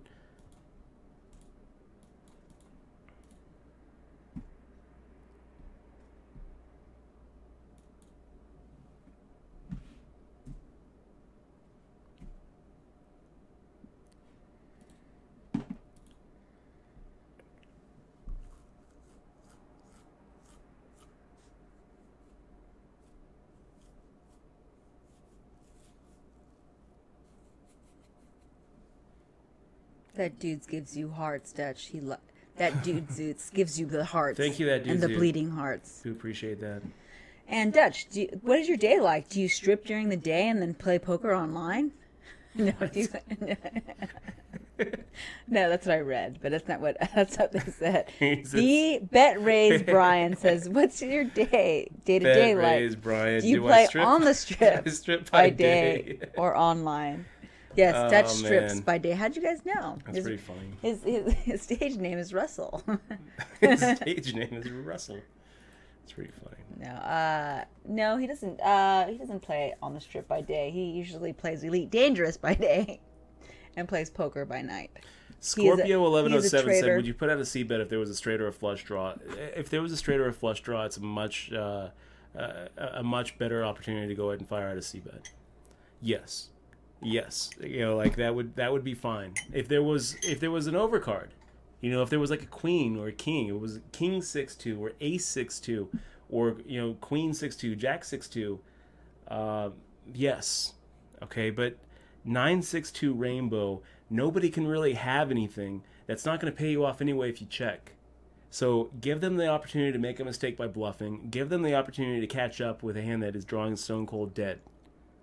You know, that's why you don't want to fire out a c-bet into three opponents. You know, even if it's not, even against just like one opponent, it would be different. If Richard Parker was just against one guy, then yeah, go ahead and fire out a c-bet because, you know, sometimes that guy is going to decide this is the spot to go ahead and try to push him off of nothing.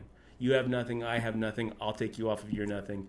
But against three opponents, you're not going to be able to get him to do that. Killing Bird, 7 months in a row. Great to see you, Killing Bird. Killing Bird. Great to have you here, man. Really appreciate the sub. 7 months in a row. You guys, if you don't know Killing Bird, he is also a Twitch streamer. He's got some cool emoticons too, including that one. And Killing Bird also is the one who was kind enough to donate to our league.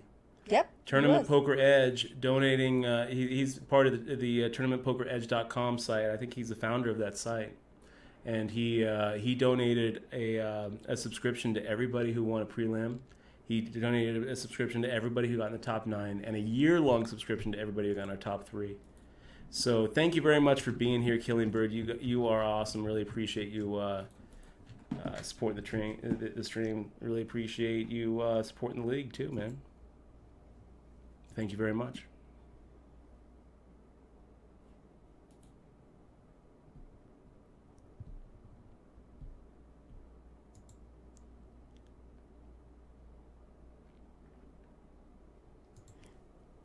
Oh, and he hosted us too.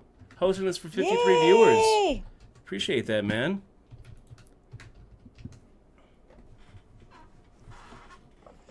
Yay, thank you, Killing Bird. We appreciate it. Yeah, thanks for the host. I think you pay for my shoes a Taco Bell. Taco Bell's your guess? That's my guess for what? 5 different items. Wait a minute. He's going to give $100 if we can guess what he had last night? Yeah. To eat? Yeah. Balut. Ship it. No. Ship the hundo.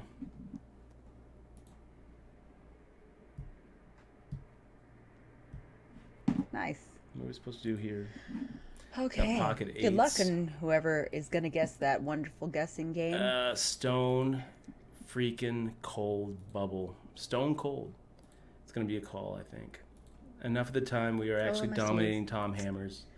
Enough of the time we were actually dominating vintage ATL with our 8s that we're gonna go ahead and make the call. And I'm gonna hate life when he turns over Jack 7 and gets there. Wow, San Quentin open limping, man. Why are you giving us a free shot here? Money Mike, you gonna play along? Just check. And guys, we got It's Me Bob D. Beautiful flop with look at that beautiful flop. Jack 8 6. I hope you have Jack 8. No. I hope you have Jack 7 10 of hearts. Oh, that's good. Is it good? Pretty good. Okay.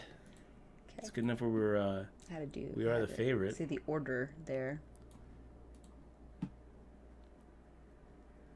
You think it's okay to just shove here on the stone cold bubble as a favorite? I think it's okay. I think it's okay. If we get called, well, we'll catch up. We don't even really need to catch up most of the time. Most of the time, we're actually just the favorite. We caught up. Oh, thank goodness for the catch-up there. Yeah. Woohoo! The run good is real. Unreal. San I'm Quentin's sorry. like, unreal. Apologize, San Quentin. San Quentin, how But is that unreal? Dutch did the math. You're behind, actually. Dutch did the behind. maths. That's all right. Behind Don't say for anything, Dutch. what Don't it's say. worth. Don't say it. Don't. I can tell him. I can let him know. I can let him know. Great. You're behind. Can you He's take like, off the chat? unreal. I can't believe I lost that. I was slightly He's behind. just I probably, can't believe I lost. Yeah, I know. is what He's he probably said. upset though. Yeah, I should have raised proof. That's probably right. Probably should have. Probably should have, he says. Yeah. Says I should have raised pre-flop. Yes, you should have. You would have gotten through. You would have gotten through. I am Dora the Explorer. How'd you guys know? JD Cole. Don't tell everybody that's my secret identity. Swiper, no swiping. Dora the Explorer was She's an is explorer. Mexican though. It's all right. First time I introduced Michelle to my ex stepdad, he was like, "Oh, hola." What? Oh yeah. That's right. And I'm like, oh yes, He's like, hola. "Oh, hola." Well, I used to get that a lot. I get, Yeah. I get people always trying to speak with me in You Spanish. probably shouldn't say hola to someone unless you know. Unless you know. Jay Loin won, giving more chips to Richard Parker. Wow. So Richard Parker making the raise under the gun with jacks. Jay Loin won, deciding ace king suited is the double up or die hand, or just pick up the flop. You know, I don't blame him. You know, when Richard Parker's making raises with pocket sixes under the gun, then you got to, fast forward a few orbits, and now he actually has a legitimate stealing stack, and he's making an under the gun raise. So maybe ace king suited is actually dominated. If not, if it's not dominating, then it's probably, at the very least, slightly on the worst end of a coin flip. So add a little bit of fold equity to the coin flip, and it's a good shove. It's a little scary of a shove, and it sucks when you miss that. But I don't really think, we're not at a spot where doubling up doesn't affect your equity so much that it's worth just knitting away to make the money. It's not worth that. Guys, by the way, if you're not following the stream, make sure to click on that little follow button right underneath the video. It's a little heart button. I'd really appreciate it if you would. It'd be Magical awesome. things will happen to you. Yeah, it makes you feel good. It doesn't cost you anything except just a little click. Just a little click. Very quick. Zader79 says, I just followed for Killing Bird. Thank you, Zader. Thank you again, Killing Bird. Do we get the follow? Are you had the follows up? Mm-hmm. You should put the follows up because that's my puppy. Yeah. That's my dog. That's the puppy That's in our front daughter. of the green screen. So, guys, we are, if you don't know what you're looking at, we are playing the wsop.com tournaments, the nightly grind, where we jumped into 2 tournaments today, the 2K and the 3K guaranteed, which those are the 2 big tournaments of the night on wsop.com because we're just playing with one state. And we are in the money on both of these tournaments, juggling both of these tournaments in the money. We're in for a rebuy and an add-on on both of them, so we're in for that double buy-in right away, getting the add-on on the break. Looks pretty good. It looks pretty good. It looks like it's going to be a good night, and maybe we can final table both of these. That would be awesome. I always love just final tabling too. I love juggling final tables. That's my favorite thing to juggle. More than oranges, more than little red balls, more than bowling pins or knives. I like juggling final tables. I can. You know what? If you bubble, I have a bubble gun. I can. Shit, I should break out the bubble gun. For the Stone Cold Bubble. That's right. Are you at it right now? You are. We're past the bubble. Oh, we're past the bubble. We are in the damn money it. on both of these I tournaments. have this cool freaking bubble Damn thing, it, you want to use man. the bubble gun for Where's a my Stone gun? Cold Bubble? That's just cruel. I know. I forgot. I wasn't even paying attention. By the way, guys, this is going to be a call. San Quentin isn't going to. Okay, so rabbit games. Isn't going to get through without seeing a flop with us here. Vintage ATL making the shove. I will respect that. I will make the fold to Vintage ATL. And if we switch over to this $10, we're a short stack, 13 out of 15 with 9 big blinds, but that's okay. That's okay. We're doing just fine. So the King 10 filling up. I guess we can be a little results oriented here and be like, yes, Did it was we a good win? fold. Are you in bubbles? Because I have my bubbles. We're done. I'm getting my bubbles ready. We're done with the bubbles. There is no more bubble. Look at this, guys. We're juggling. I forgot money. about my bubble gun. San Quentin doubling up with a King 10 offsuit under the gun. So many bubbles. That's awesome. So many bubbles. That's really All right, good. sorry. That was a really good bubble thing. That was really good. That looks great Yeah. on stream. I was looking at it, it's just like it looks magical. I know it was. It looks magical. I know there. it was. Bubbles, $2, man. raining $2. Bubbles. $2 whole dollars of my life. It was totally worth it. It's funny. I've been looking at this bubble gum for a long time. Hope that wasn't too loud. With the little thing. You may be saying he was a little ahead with the nines. I don't think so. I'm pretty sure that we were a little bit ahead with our 10-7. Especially when you factor in the fact that we can hit a 10. So we've got 3 10s, we've got 9 hearts, and we've got a single 9. I'm pretty sure that we're ahead there, man. I'm pretty sure you miss. I mean, you could be right. We're gonna have to go to the card player poker odds calculator. Let me pop it into the odds calculator and find out. Wow, Richard Parker calling on the cutoff. What does it mean? What does a call on the cutoff mean? I don't know. Well, that's kind of an ugly flop. It's a good flop. Firing out that half pot bet. But it's also kind of an ugly flop because Richard Parker probably knows our game well enough to know that we're c-betting anything and looks at 2, 3, 4 and thinks, well, I didn't really hit him.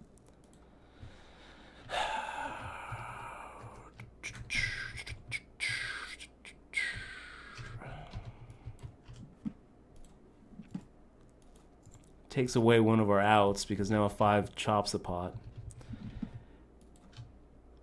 I feel like we're ahead, guys. I don't think that we even really need to hit anything. I think that our ace high is actually the best hand here. I think that Richard Parker is probably looking down at like a king queen, jack 10, queen jack suited type hand, and now he's decided to go ahead and bluff. That's what I think. So let's check raise and say, you know what? I'm just going to go ahead and take the pot. I don't think that we have to hit. I think that we are ahead here. But I don't really feel like check calling and then check and inducing a bluff on the river. I think that we'll just go ahead and get it in right here. Put it to the test. Sometimes we can get a, well, I don't think that we're getting better to fold, but there's enough in there that putting another 50,000 just to claim the 100,000 is probably okay. Claiming the equity. Richard Parker nit rolling us? I don't know. Keltadin just following the stream. Thank you very much for that follow, man.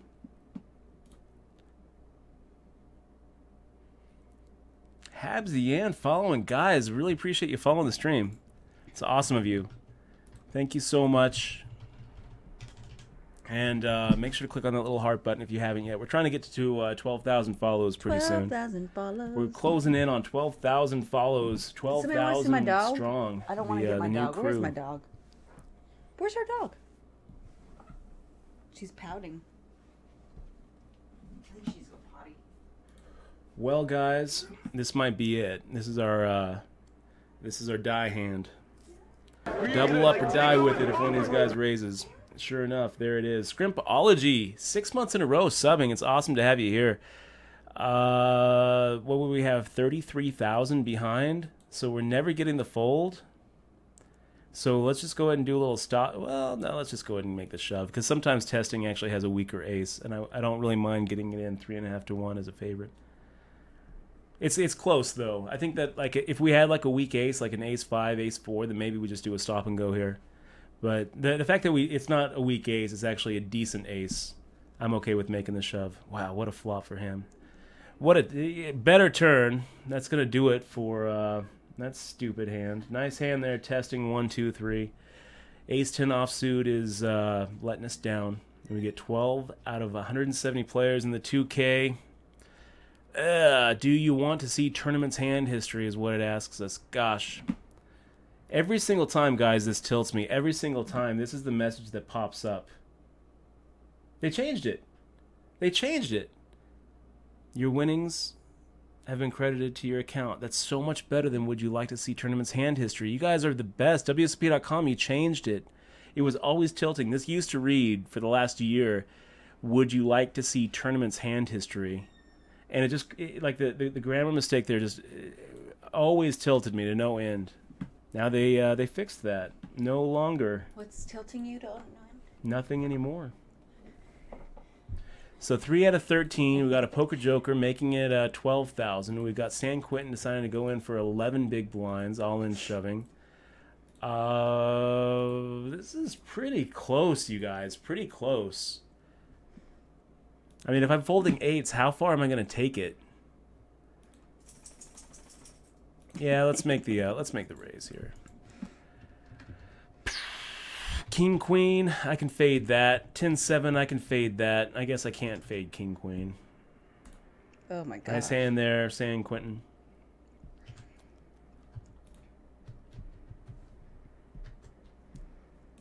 And we go back to 108,000. Sigh. Yeah, I don't really know. If I'm going to fold with the eights, how far am I going to take it? Are we folding tens? Are we folding jacks? It felt to me like we were at worst against that type of hand, the overcards. Sometimes they're canceling each other's overcards out, and San Quentin is even worse than a slightly, a slight dog. Sometimes we're looking at like ace joker 2 having something like an ace 10, or sometimes even worse, like an ace 6 with 3 big blinds. Why not? King 7 suited, and then San Quentin wakes up with like a hand where one of his outs is in the poker joker 2's hand, and we're in really good shape. Also, sometimes San Quentin has lower than pocket eights, so I'm okay with making the call. And it sucks that it went the wrong way. That was a pretty critical pot. You know, that was the difference between 210,000, which would have put us, you know, in a strong second place, and 108,000, which puts us 5 out of 11. It's still pretty good, though. I mean, we're looking at a pretty nice stack, getting pretty close to a final table here. At 2,500, 5,000, I kind of feel like just making a normal min raise now is fine. We don't really have to add any more you know, trailing digits. No 10,100. 10K looks fine. Great. Come on, Gene. 80,000 now. 48 to call. Almost getting 2 to 1 to make the call. Hoping that Money Mike has ace queen.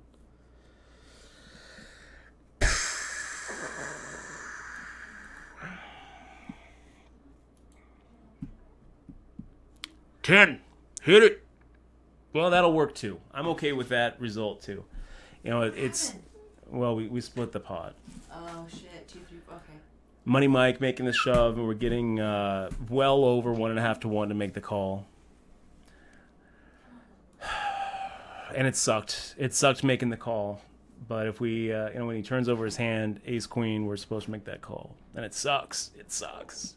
I hate, you know, getting priced in to make calls like that when you figure that the best you're hoping for is a coin flip. The worst you're hoping for is like a 2 to 1. It's pretty much as bad as it's gonna get.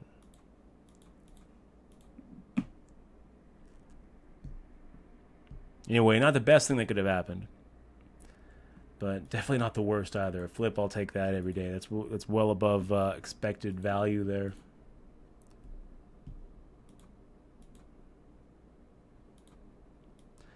And Vintage ATL shoving with 11 bigs. It's enough, Vintage. It's going to get through me. It'll get through.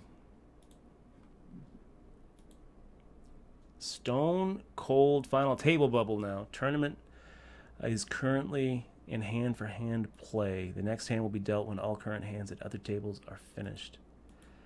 Just one more table, man. Just one more table. And looking at that table, I don't really recognize anybody else. Well, we got Core Bomb, actually. Core Bomb 19. Core Bomb 19 is the chip leader here. Every once in a while, he comes through and hangs out with us on the stream. So if you're watching, good luck to you. Good luck to you, Core Bomb.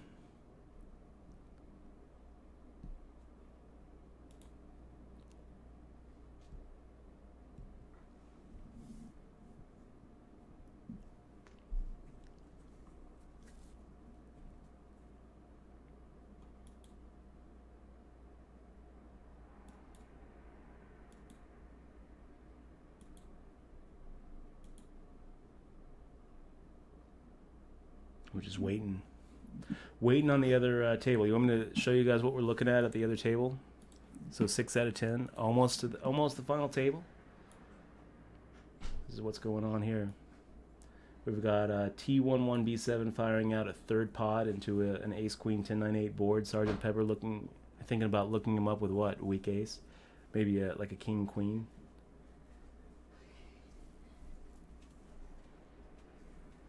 Your final table. Not yet. There's one right there. Well, that's the one that we busted out of. Oh, you just busted when I was gone? No, that's the $10 one. We're on the final table bubble of the 30. Oh, you just busted on the final table the other one? Yes. Oh, damn. Make the fold here against Richard Parker.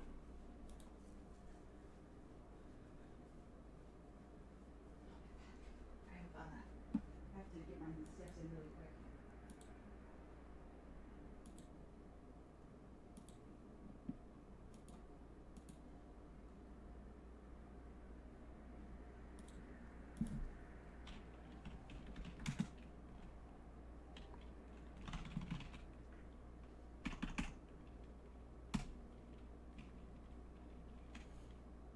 quick. Poker Pete, 555, casualty of war, pretty much, man.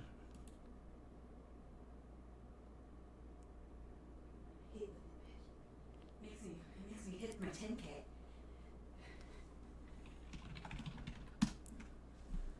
What did you find?